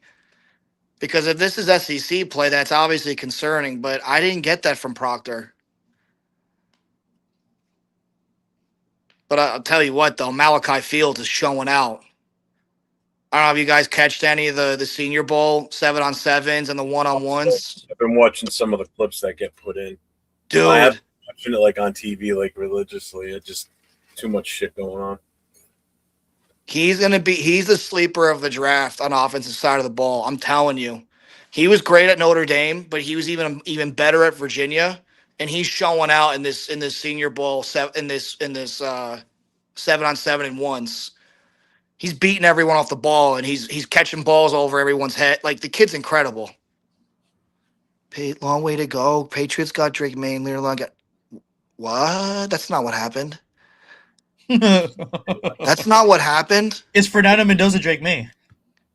Nor wide receiver. Wait, last year not a great old line, nor wide receiver. Wait, what? Huh? Yeah, they got the quarterback first, and that's the other thing. He says, well, other teams have gotten the running back before, or the quarterback first, and then they built around him. Yeah, and Drake May got his ass whooped his rookie year, but he still had he did. Pieces. He did. But then you look at what they did this year. You know, from living in the area up here, you know, Mendoza May is crazy. Mendoza is better. Oh, than dear May. God, my blood pressure's going up. That's funny. I'm still waiting for someone to explain to me how he's the savior. If they've said it, I've missed it. Again, I'm still. You didn't miss it, buddy. I promise you, bro. You didn't miss it because it's not been said. I'm like 15, almost 20 minutes behind in the chat. That's how fast this chat is going tonight. Yeah. I'm probably getting ripped right now with all the takes I'm making.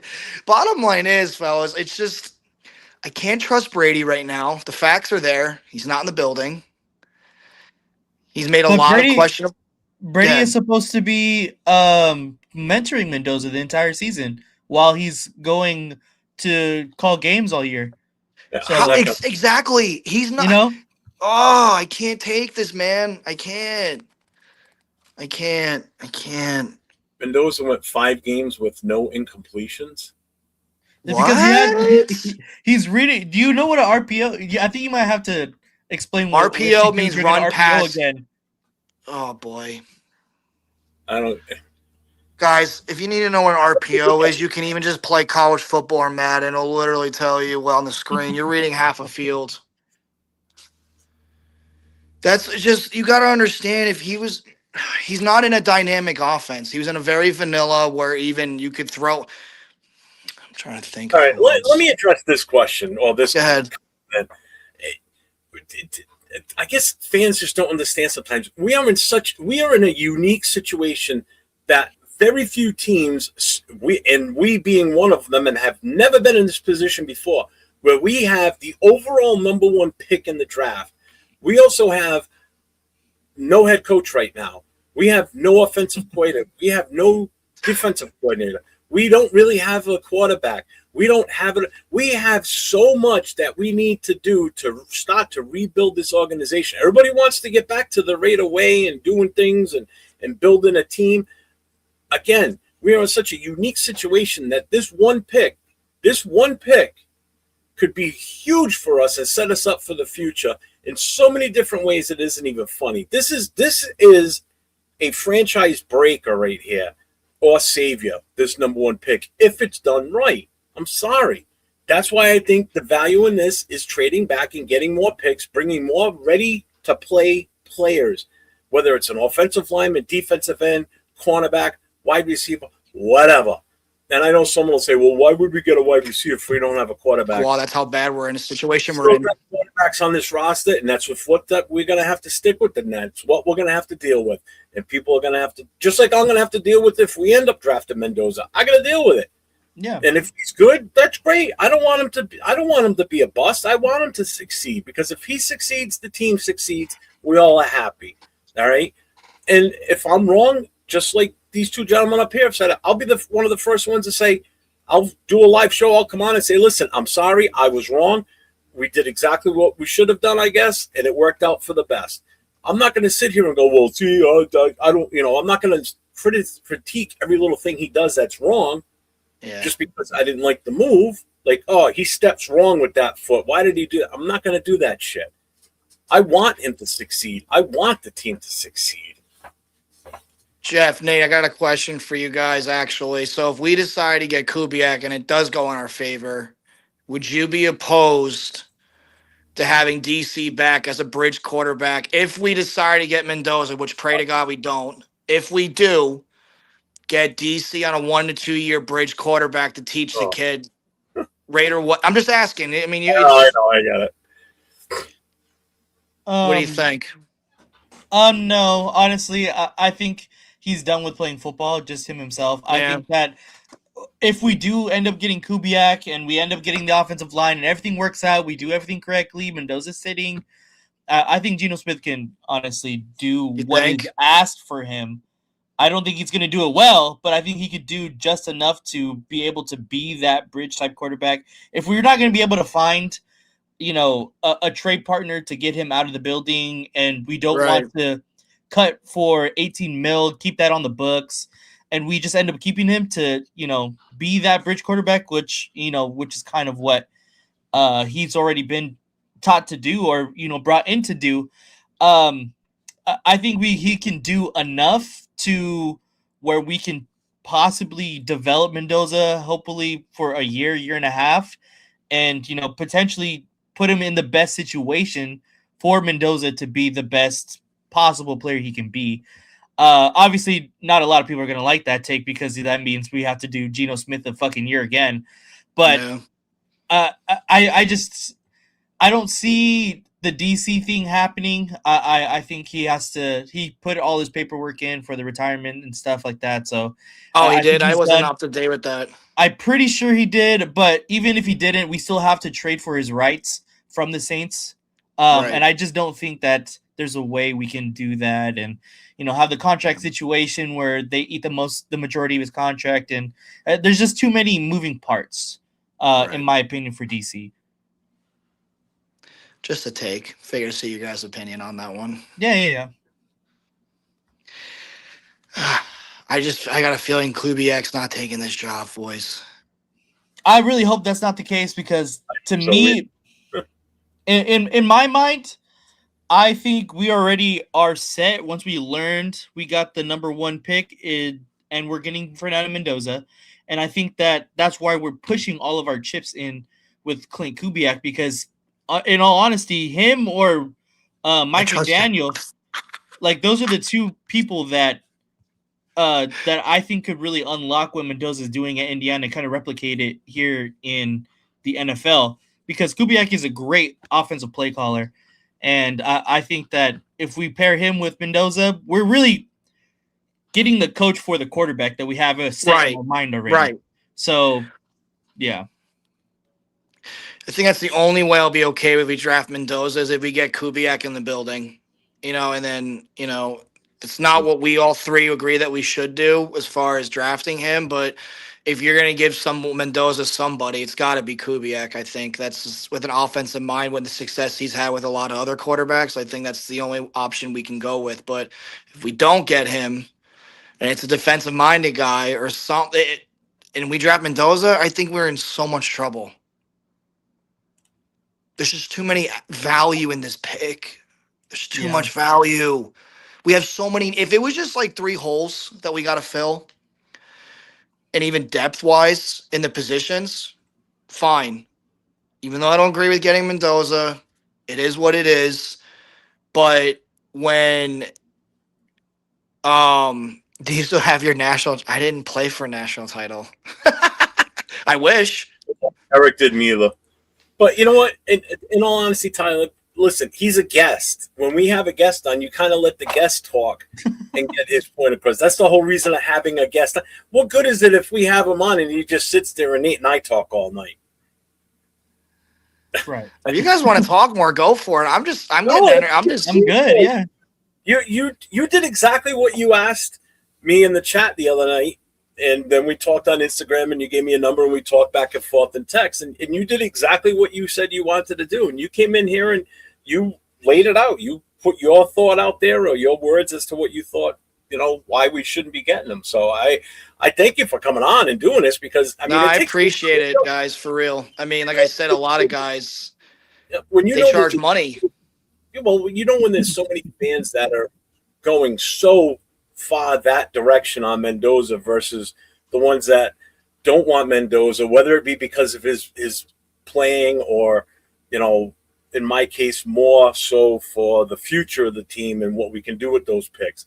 That's where it's tough because, you've seen the chat. The chat has been absolutely blowing up over the talk of Mendoza and the way that we've been talking about. And I knew this was going to happen tonight because I said it. I said it to Nate. I love it. Yeah.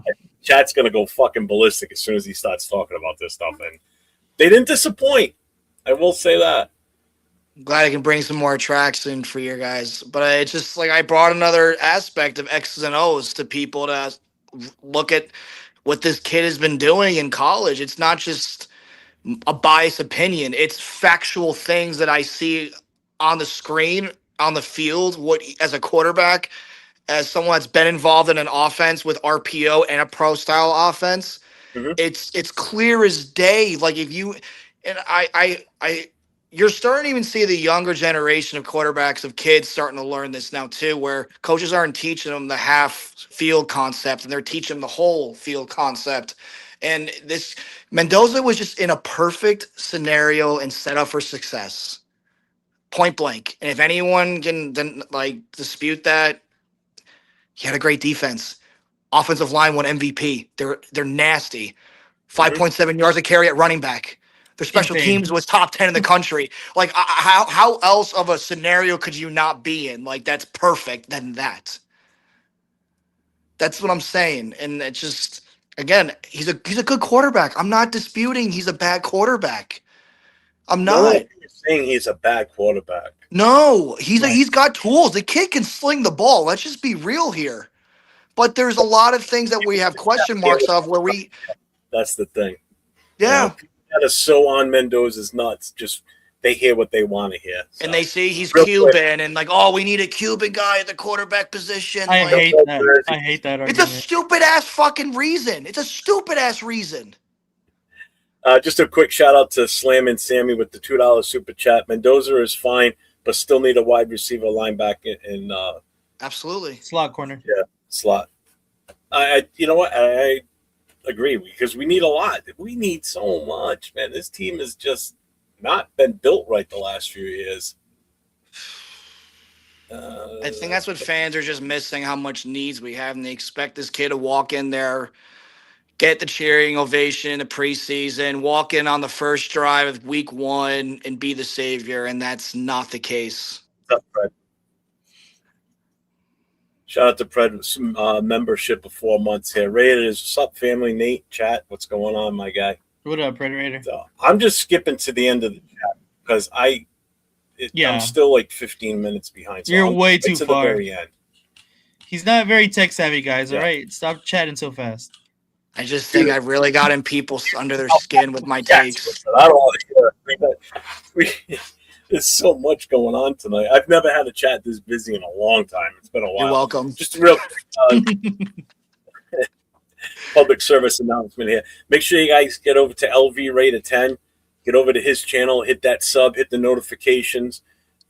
It's LV Raider 10. If one of the mods in here on my channel can post the links up, I'd appreciate that. I'll post the link up too, for you right now too. So make sure you get over there, hit the sub on his. We got to get his numbers up and going. And if you want to pop over there and watch the rest of the show from there, I'm more than happy to. Martina says, surprised you're still able to sit down. They've been ripping on me in the chat.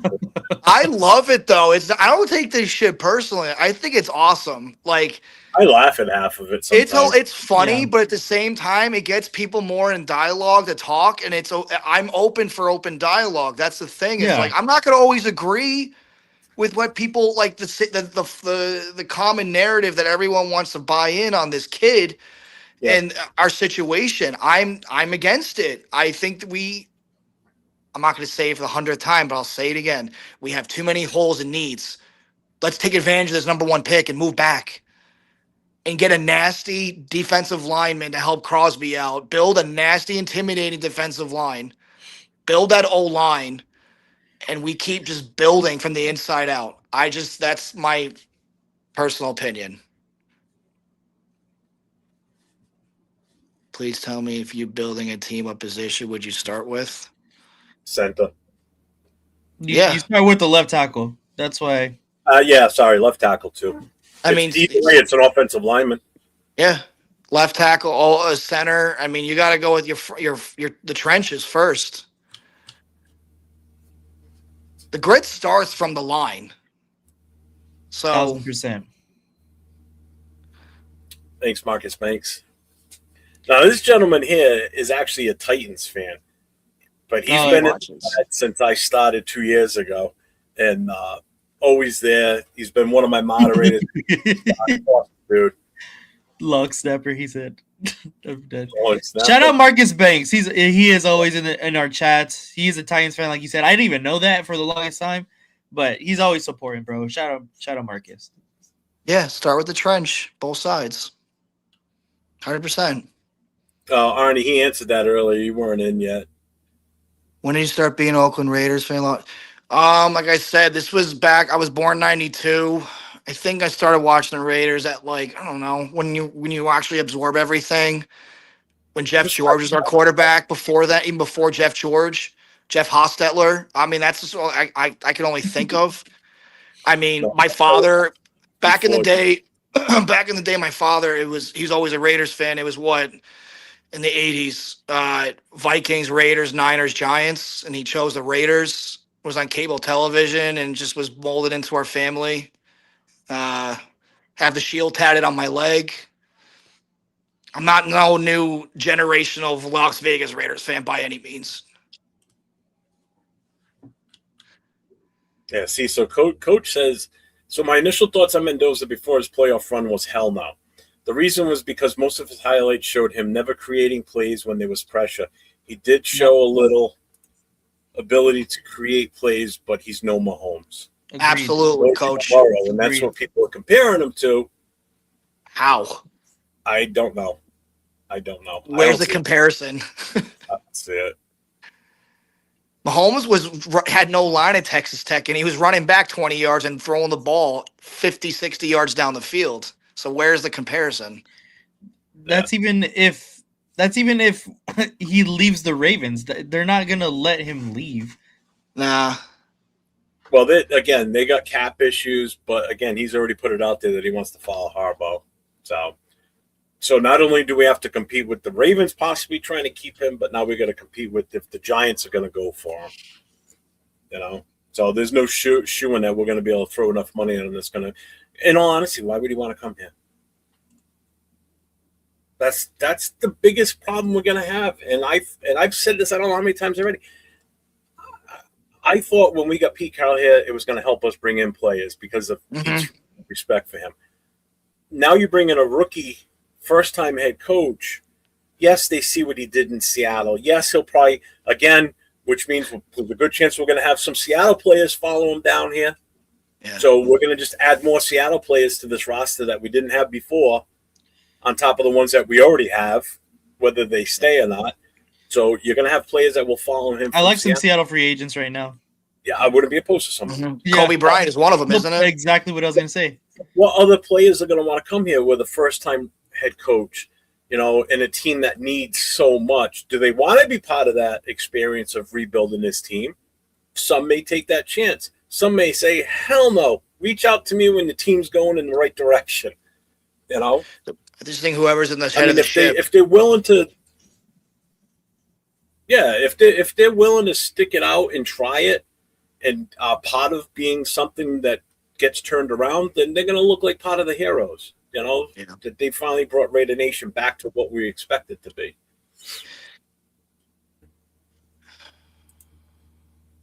I will say I heard those rumors that were coming out with Lamar Jackson. That's what I would have wanted for us to happen. Is for us to trade for Lamar Jackson if that was a possibility. So that Goff is the other one we've heard, right, Nate? I compared him to Goff, and I think Goff is honestly better prospect coming up. I've never seen him. Yeah, nobody. I didn't compare him to Mahomes. I didn't do that. No. Mendoza isn't Mahomes, Burrow, Brady, but neither is any of the other quarterbacks. But you got to see the common denominator with these guys, though. They all didn't win in college. John Elway didn't win in college either. There's a lot of guys that didn't win. I Oh, mean, like I Burrow did. said, oh, Burrow did. Okay, yeah, yeah. Burrow did. Well, that 1-2 years that 1 year he had, but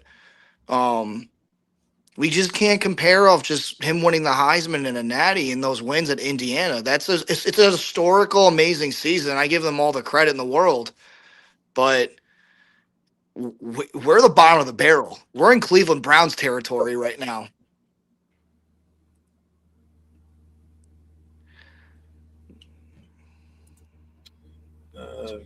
Yeah, that's right. They denied it. They didn't take his fifth. Yeah. I'm not saying that he's staying in Baltimore specifically. I'm saying that don't make it such a done deal that we're gonna sign Tyler Linderbaum. I'm not saying don't go out and try. Obviously, yes, let's fucking do that. But don't make it so set in stone. Put it in the back of your mind. All right, we got Linderbaum, we got so and so, so and so, and so and so. Because that's, as we've seen in free agency, it's not so cut and dry for the Raiders. Yeah.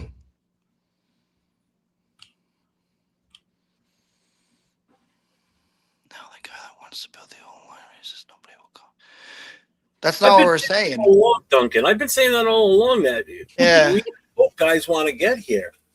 I never said only through the free agency. I said we got to hope we can get players through free agency that want to come here. That's the whole point. Well, that's the whole sticky situation here is getting guys that want to come here on their own free will and say, yes, I'll come here for that money. But knowing in mind that the team sucks. The team's not in a good spot. We don't even have a head coach. Jeff, Nate, I got to dip out in a minute, but I'll leave this with you guys this. Like, just to add on what you're saying, like, like you're getting coaches that are, I don't know how many guys have been added on to since what we talked about at first, but like you're getting coaches that interviewed for this job that are now coming out saying, we don't even know who the leader in the building is. So you're relying on a guy who has a fantastic NFL career in Brady that has no NFL GM experience or ownership. He's halfway into the organization doing all these things, being a philanthropist and doing all this shit. How can you trust this scenario? Like we don't have a coach. It's not just the roster. We have no coaches. We got no leader in this building. What are we doing?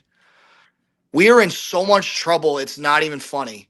And the only way I think this will all work out is if we get Kubiak and he gets the ground running. But that if this doesn't happen and we don't get Kubiak, we're in trouble. We're in some serious shit. And it's like Jeff just said. It's a matter if these guys want to actually come over and like it just depends on who's taking over the reins of this organization. And if it's not Kubiak and it's some other random OC or DC that has no other doesn't have experience, why would a free agent want to come to our organization? Why would they want to? They're not. At one point, one or another in the early 2000s, even the 90s and 80s, players have always said. Even Deion Sanders said it. I always wanted to be a Raider. I always wanted to put the silver and black on and wear the shield. It was a way of living. It was a way of. It was life. And as Raider fans that have been fans longer than I've been alive, you can agree to this that this job is not like any other job in the NFL, like the Giants or it's just not the same. This is a job where we are the most passionate fans in the world. I think I've gone from experience of going to the Coliseum. The chat definitely shows that. Oh yeah. Yeah, and I advocate to that and them speaking their mind. I'm not even butthurt about their opinions at all. Yeah. I think that's great. Where this is awesome. Like we need to be in dialogue, but we all need to come to an understanding. We have no leader in the building, none. We don't know what we're gonna do with the draft. Still, there's no talks of any. This is just random people talking that we're getting Mendoza regardless. There's no real source telling us anything, and. We just it's at a point now where Kubiak's our last hope, and we don't know what we're gonna do. And I think as all fans, we need to be all a little concerned that this guy Brady, who ruined our franchise with the Tuck rule, is taking over this franchise, who's still making money off road teams coming in and selling out our stadium. It's just we have a problem. And I think we all need to come to awareness that Mendoza is not our savior. That's going to just change everything. But again, I'll leave you with this. If we do draft him, I hope to God he succeeds. I do too. But Agreed. if I'm wrong, everyone that is bashing me out there, I will be the first one, or you guys, we will all come to agreement and say, yo, we were dead fucking wrong. Yeah. But you can't tell me off my opinion what I've seen. So, fellas, I appreciate you guys bringing me on. This was awesome. You know, like I said, a lot of other channels try to make me pay hundreds of dollars just to speak what I'm speaking now. This was awesome. Great experience. If we guys can talk another time, it'd be awesome. Jeff, I'll keep in touch course. with you. Nate, it was great talking to you too, man. Likewise, bro. Even the people that are bashing me, thanks for tuning in. I love it. I'm not trolling either. This is just me talking. And I'm a fan just as deep as hard as you guys are. Their opinion on what they see, where the direction of this team's going. Some will say we're doing the greatest job in the world, you know, and some will say we're not doing enough, you know. So there's always two sides to everything, obviously, as you can tell by the chat. There's the entire chat, and then there's the three of us, minus a couple in the chat that have kind of been on the same wavelength as us. Yeah. I'm not trolling. This is just straight factual things and my knowledge of the game. I mean, I've seen you in the other chats too, so in the past. So I you know, when you hit me up and you said, yeah, you know, I want to try, I'm like, dude, come on. Get you on here. So hope I gave everyone a peace of mind just to think maybe we can do a lot more with this pick. We'll see. Time will tell. All right, fellas. We'll talk to you soon. God bless everyone else that was watching. Thanks for watching, man. Later, man. All right. Take care. Later. That was interesting. Oh, yeah. I mean, again, like we said earlier, I think we can all agree that despite what our position is on the Fernando Mendoza and the first overall pick and what we should do, this just shows how passionate we are for a winning franchise, for a winning team. Again, like you see the chat absolutely going crazy because, you know, you're wrong. No, but it's all in good nature of the fact that we just want to see the Raiders win. Like, no matter what any of us think, we can all agree and we can all come to terms that we all want to see a winning product for the Raiders because we want to support a winning franchise. And we just have not had that in over 20 years. And we're fed up, and it's come to a kind of a breaking point almost in the community to where everyone is so needy for a winning franchise. It's like we almost come to blows in chats. That's what it's like. It feels like it comes to sometimes. But man, I just love, you know, the Raider community, that we can all be so passionate and express our opinions, whether or not we all agree or not. But man, it just really shows how much we are in need of a winning franchise. Who's Dub arguing with? Is he still going on the thing about Mahomes? Because that wasn't us that said that. That was something. No. He was saying the report about people saying that coming out of the interviews, they don't know who is the leader of the whole organization and things like that.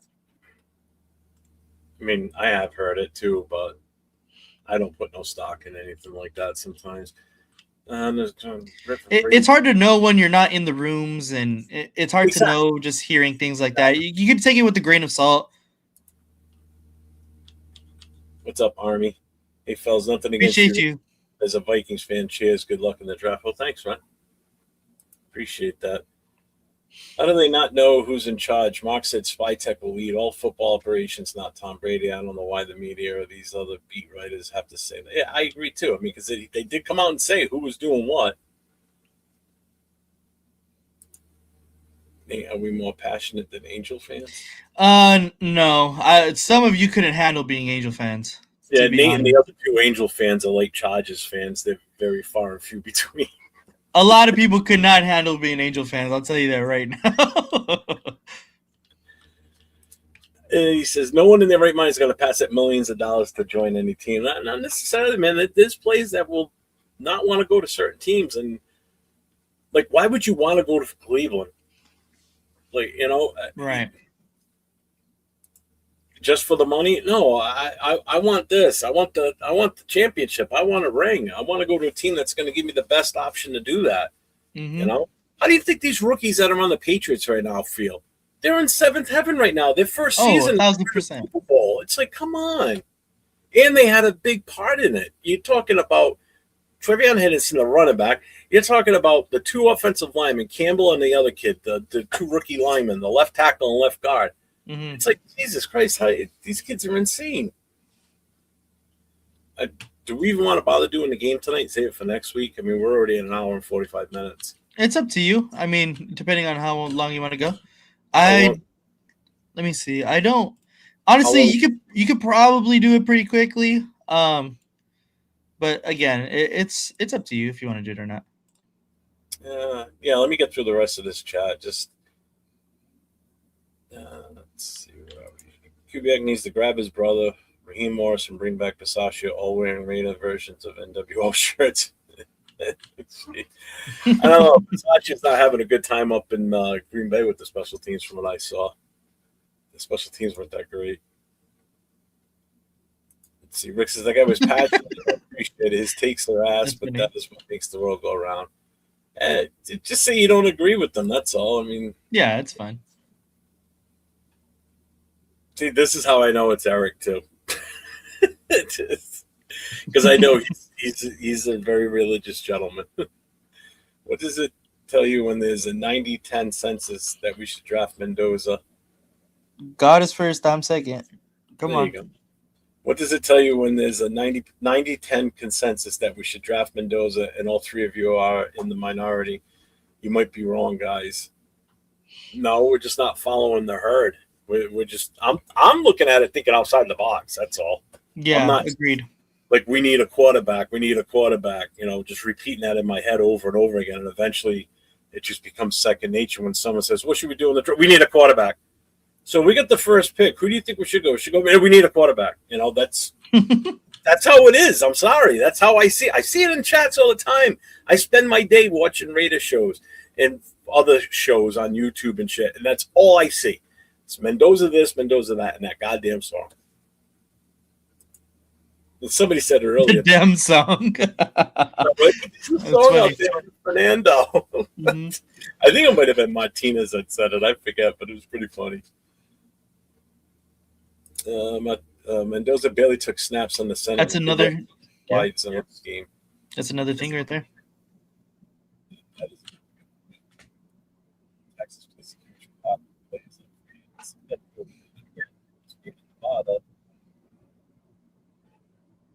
That is a setup. True. Jeff, Nate, have you ever seen a Raiders Super Bowl win? Yeah. I have not. Give them. I have not. All 3, baby. I've seen more wins than Super Bowl losses for us, that's for sure. Thank God. At least I'm in the positive on that one. Mendoza is not Christian. He's Catholic. Oh, this is going to start another whole fight between Christian and I don't know why Cleveland doesn't have a logo. It's just, yeah, that's true. Catholics. Christian. See, here we go. We're going to start a fight on religious now. I've seen 2 out of the 3 wins. There you go. I saw all 3 they're posted on YouTube. If that's the case, then I definitely seen one. That's a good response. Rick's seen all 3. Yeah, I guess we can just we'll do it. We'll play the game. All right, trivia. Right. Let's end on a good note. Yeah, tonight. yeah. Do that, okay? So I will put this up here. Can you see it? Like it looks good enough? Yeah. I'm gonna get the trivia banner out of there. Let's see. I am going to take the comments off the window so we can see the whole thing. All right, perfect. All right, Jeff. Yeah, but it's It's still what? He says, this is why I don't do live streams. World War III starts. It's fun in a way. That's funny. All right. Oh, you know what? Let me get that off of the screen, too. What is that? Oh, that? Yeah. All right. So you asked me to come up with a game, so I came up with some trivia. Okay. It's going to be centered around a head coach because I know you always say you can't do really much of anything without having the head coach first. So I thought I didn't know that this would go so Mendoza heavy, so let's switch it up. Uh, so we're gonna start with the head coach because we obviously are in need of one, and it just seemed fitting. So, head coaching trivia. We're gonna start with the Raiders. We're gonna have Raiders specific questions, and they're gonna get easy to, and then go harder, and then we're gonna go to more general NFL questions at the end of it. All right. First question. How many coaches, and I think I reused some of your questions, I'm not going to lie, but Yeah, I it's know all right. the answer to this one. Yeah, so how many coaches have the Raiders had in organization history? A, 19, B, 22, C, 23, and D, 10. Let's see. I'm not bueno. He got it. He said C. He watches our show pretty religiously, so he must have seen it last time. But yes, that is correct. C, the Raiders have had 23 in organization history, and it feels like 20 of them came in within the last 5 years. Right? All right, question number 2. Who is the youngest head coach the Raiders have hired? A, John Madden, B, Jack Del Rio, C, Lane Kiffin, and D, Al Davis.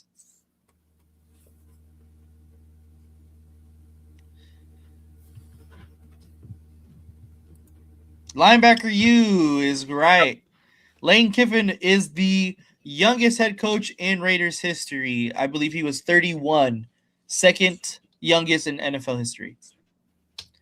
All right, who has the most wins by number of wins in Raiders history? A, Tom Flores, B, John Gruden, C, Lane Kiffin, or D, John Madden? There you go, John Madden. Coach got it right.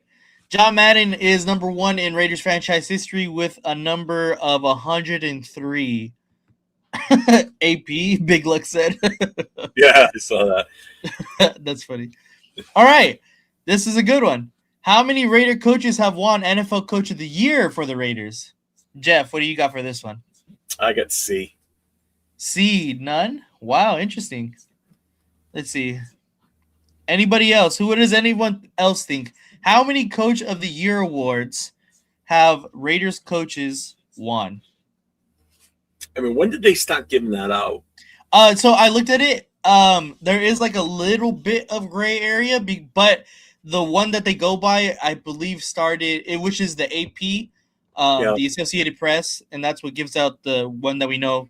I believe it started late 70s, early 80s. Ooh. So yeah. I see a lot of people, but we're gonna go ahead and go C. That is right. No coach for the Raiders has won head coach of the year, which is honestly was surprising to me when I first researched it. Which is crazy. Like you think back through Raiders franchise history and you think of all these great coaches and they've never won. Like I said, there is kind of a gray area because technically Madden did win his first season, but it wasn't like it wasn't through a newspaper. It wasn't through like the NFL type. Yeah, I got it. Right, exactly. So Leno was the first one to say 0. There you go. Said C. AO said 0. Edgar said C. Let's see. Who else said it? Raider Pete said it. There you go. That's it. There you go. John Raider says Kubiak will be the first one. I sure fucking hope so. I sure fucking hope so. I hope if we draft Mendoza, he wins Rookie of the Year too. I do.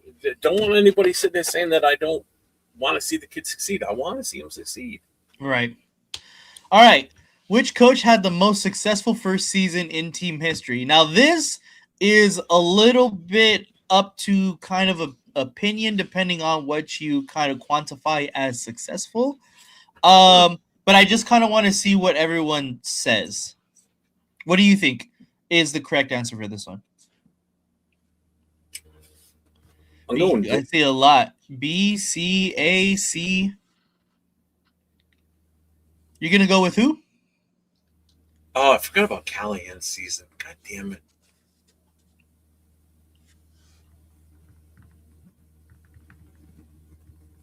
Pete says Madden is most successful.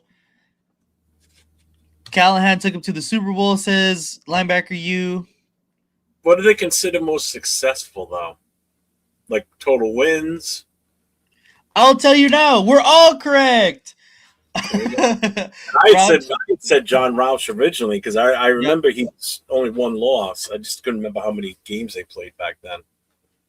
Yep. So Roush in 1967 led him to a 13-1 record, AFL championship, and a Super Bowl II appearance, which of course they ended up losing. Bill Callahan in 2002 reached the Super Bowl in his first year as a head coach. Al Davis went 10-4, turning around a struggling franchise to win Coach of the Year, which was the AFL Coach of the Year, not the NFL. That's why he wasn't in the previous question.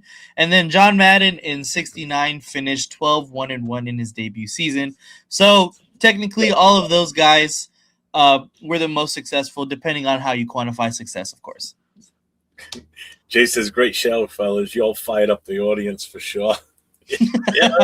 That's so true. That might be the most active I've seen the chat since I've been doing this shit. That was insane. I mean, I've never been that far behind in the chat. I was literally at 20 minutes behind at one point. I know I missed a lot of good shit, but I couldn't hit it all. It's impossible. You did miss a lot of good shit, but it's all right. We were talking through a lot of stuff, but it's all good. All right. So that was the end of the Raiders specific questions. Now we're going to go to a more general NFL kind of head coach. Again, it's going to be, easy to hard. So let's see. Who was the first Super Bowl winning head coach? And this is kind of a dead giveaway right here, but let's see. You know, the funny thing is, I'm looking at this picture you got up right here. You know where that picture is taken? I chose this picture specifically for you. Yeah, you know where this is taken, right? Just so everybody is aware of this. The Super Bowl trophy is made by Tiffany and Company. And where this is actually made every year is about 2 miles that way from my house. So every year that Super Bowl, like the one that they just made for this season, for this year's Super Bowl, was done right here. In my town, right here in Cumberland, Rhode Island. That's Vince Lombardi. That's an easy one. Yeah, Bueno found the joke answer, Pete Carroll, because he's obviously so old. But yeah, it was. Oops, hold on.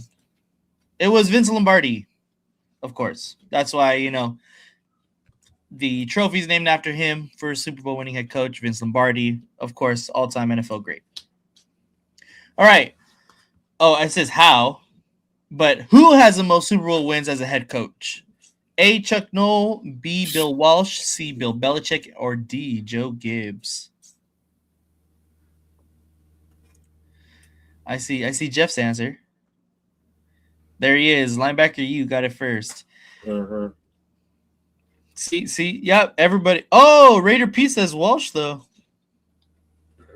Why does what's his name look like Kelsey Graham from Frasier? See him in the middle there with the microphone from CBS. Yeah. But yes, it is going to be C, Bill Belichick. He has 6 Super Bowl wins, all with the New England Patriots, which is most for a head coach in NFL history. And of course, we just talked about Bill Belichick and how he was just snubbed from a first ballot Hall of Fame bid. And so I thought it was fitting to bring him into this conversation and just kind of show that he has the most wins as a head coach. But yes, go ahead. I just want to read this from Money Chuck real quick. It says, Jeff, no matter how much I disagree with you, I respect you. You know football. You're not an idiot. Well, my wife will disagree with that. A great fan and seem like a quality human from the heart, brother. I appreciate that, man. And I know there's no hard feelings or anything and shit like that. It's just it's the passion that everybody has for the team. I mean, we all love the Raiders and want to see them succeed. We all have our different thought processes and how we think it should go. So, I'm cool with you. You know that. Yeah, of course. Of course. Yeah, if you're counting, Coach says, if we're counting rigged fake Super Bowls, or if you're counting the real ones, it would be Bill Walsh. So, however you think, the ones that are technically technically won in the NFL's eyes is going to be Bill Belichick. Yeah. All right. How many coaches made the Super Bowl in their first season with a team? Ooh. Let's see what everybody thinks about this one. I know Yeah, 2, because you got one this year already.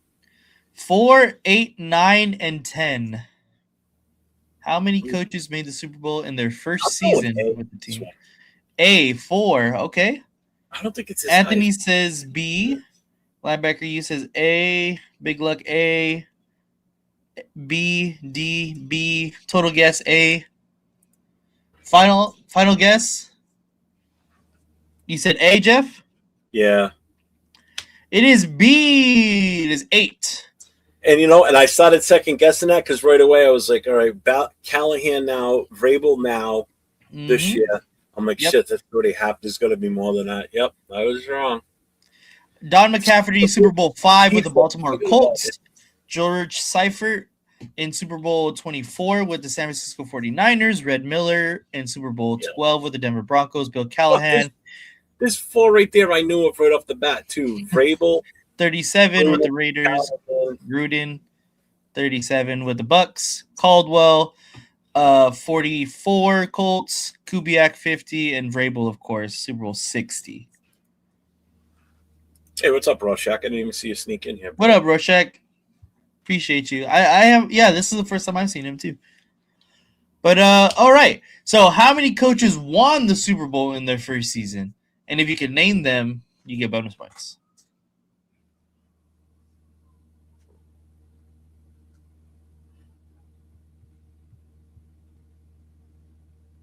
Oh, did I? Hold on. I don't think I put the right answer in these ones. Huh? I don't think I fixed it. Oh, okay. Well, I second guess myself, but four coaches. I knew of one off the top of my head, and that would have been Seifert. Yeah, 4 question mark, because obviously we have one to be determined at this point. But Don McCaffrey, 1970 with the Colts, George Seifert with 1989 with the Niners, Gary Kubiak in 15 with the Broncos, and Mike Vrabel in 2025 with the Patriots. Yeah, I thought I knew 3 for sure, but then when I seen 4, I was like, wait, did I not change it? So that's my bad. Oops. Bueno guessed the names: Mike Oxsmall, Harry Ballsack, and Mike Jones. Any of those winners? No, I know it would be 3. But people are saying Gruden. I do think that's why I think I put 4 though.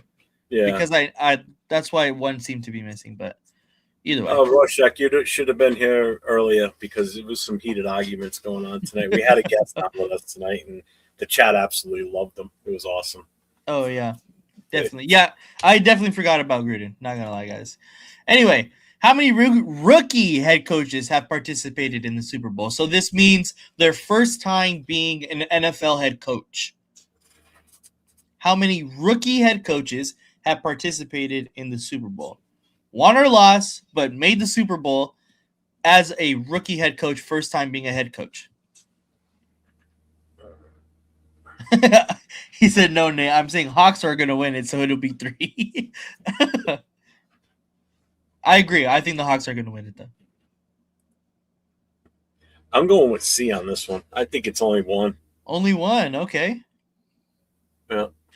Let's see. We got a 3. We got A, C, 3, D, A, D, 2, B. Thanks, Martinez. Appreciate that. It's 2. Don McCaffrey, Super Bowl 5, and George Seifert are the only rookie head coaches to win the Super Bowl. And they both won. 2 participated, 2 rookie head coaches made the Super Bowl, and they both won. Should have been 3. Who was the third one? Bill Callahan. He was a rookie head coach? Yeah. Okay. That was Anyway, his first time as a head coach, so it would have been 3. That's why I only said 1. I forgot it. God damn it! I did it again. It's Seaford again. I keep forgetting he won the first year there. yeah, I realized it said participated, not won. Yeah, I should have put one. technically, and coach back, he was right. It should be 4 now. I make some. But technically, they haven't played it yet, so they haven't really participated in it. They're not even there yet. They won't Yeah. get this weekend, so. Vrabel's not a rookie. Vrabel's not a rookie head coach either. Though. True, you're right. He's not. You're Yeah. right. True. Did Sean McVay make it in his rookie? I don't think he did. No, I know. I have some typos, guys. All right, I'm not perfect.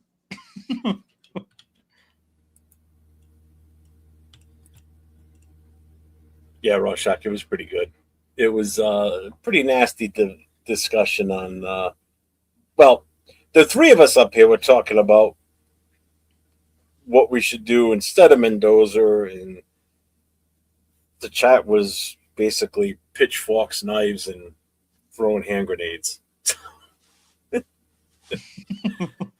Be like Jeff and let Right? AI for you, Nate. Be like No, AI will never be me. They can't replicate me. Hey, my wheel spin thing was an actual website that I went to, so that wasn't AI. And all my other questions I fucking did research on them. I fucked up on a couple of them, but hey, guys, I made this at work. Okay, I'm sorry. Up there in the chat doing this shit, so that's why I didn't bust his balls. He did a good job. I appreciate that. But yeah, just a little trivia. Like I said, it was pretty quick. Nate was talking about Jeff's lack of tech savvy. Yeah, right. That's exactly what I get, huh?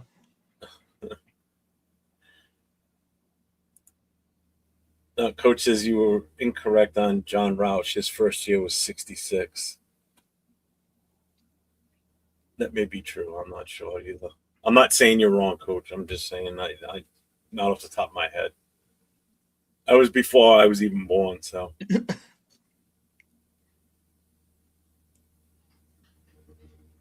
Let's see. What are we talking about tonight, gentlemen? What's on the table? Oh, we're done, man. We've been on for over 2 hours. So we spent the evening starting off talking about the head coaching situation. Mm-hmm. Who's still available if we don't get Kubiak. That was one thing that did come up. And then we just lit that fuse and blew up the fireworks factory in the discussion of our lovely number 1 draft pick and what we should do with it and how awesome Mendoza is not. And right. disagreed. Energetically, they disagreed. Linebacker says the only United States Marine who ever played college ball but was all pro and played his entire career with the Raiders. Good thing you had Nate and not me and Duncan. What's that supposed to mean? I don't want your propaganda. You guys speak propaganda. In a shouting match. Yeah.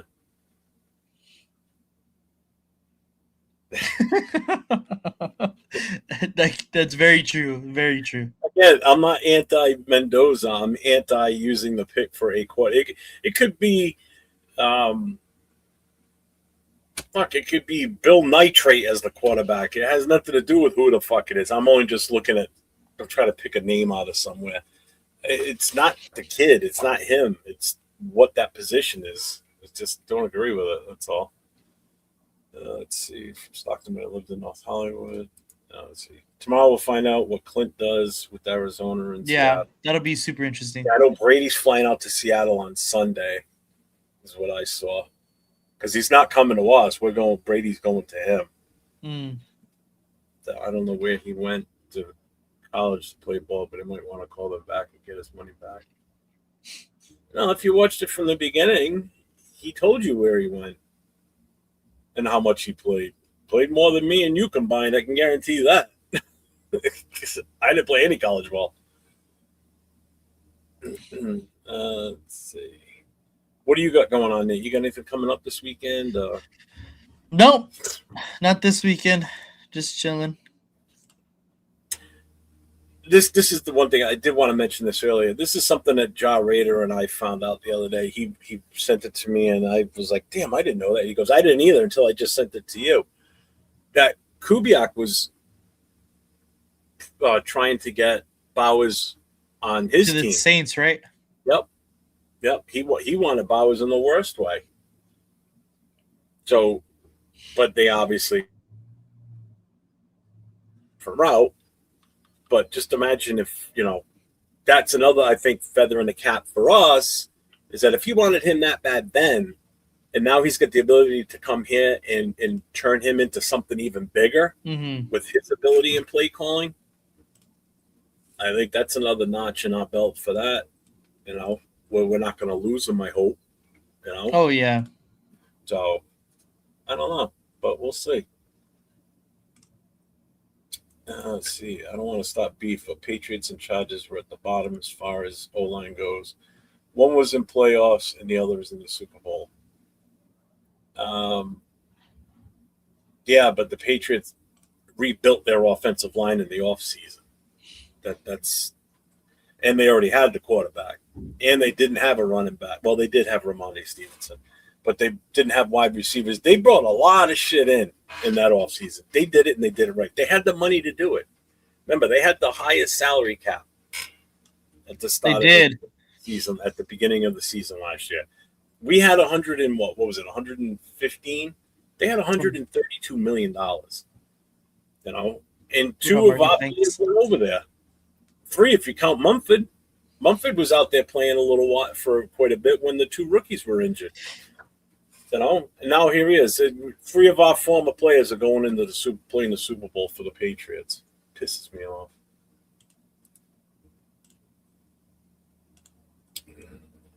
Let's see.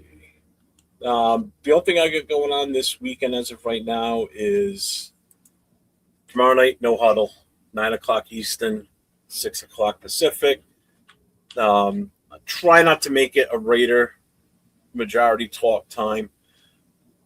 So it's more for all the teams in the NFL. So again, I know I say this every time, but if you know of somebody that's a fan of one of the other teams in the NFL, have them come and check out and pop in on No Huddle. I'll bring them up on screen, especially if they're a Patriots or Seattle Seahawks fan. I want to get to talk to Pats fans and Seattle fans leading up to the Super Bowl.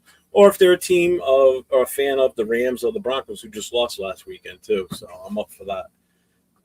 What team did Pat Tillman play for when he left the NFL to go? Oh, that was Arizona. Mm-hmm. That was the Cardinals. But I got nothing else. If we address the O-line and free agency, get a good wide receiver and run it back some depth in the O-line, does that change our draft philosophy? I've already said that, Jason, and I've said this because you and I have talked about it outside of shows where I said if we address the free agency, O-line and free agency, then go get you a guy. That's the only way I'm all for it. Then go get you a guy.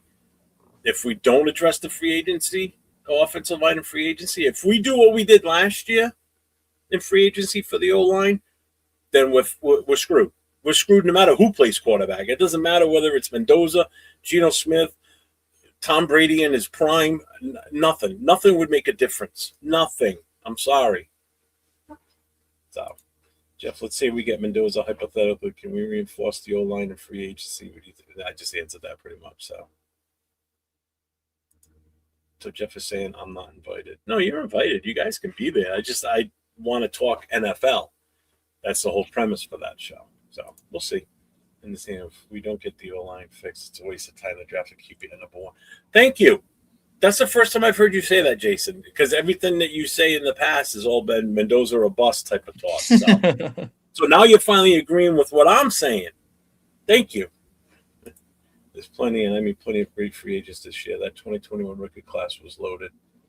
It's just a matter of if we get them to come here. So with that being said, folks, I'm done. Are you done, Nate? Yes, sir. All right. Thank you, everybody, for being here tonight. Thank you for the super chats I had tonight. Thank you, everybody, for your interaction in the chat. We appreciate you. Whether it was nasty, screaming at us, yelling at us, we're big boys. We can take it. Oh, So yeah. until next time, everybody, go Raiders. Stay safe. I said it backwards. Stay safe. Stay safe.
As Charles Woodson would say, Raiders.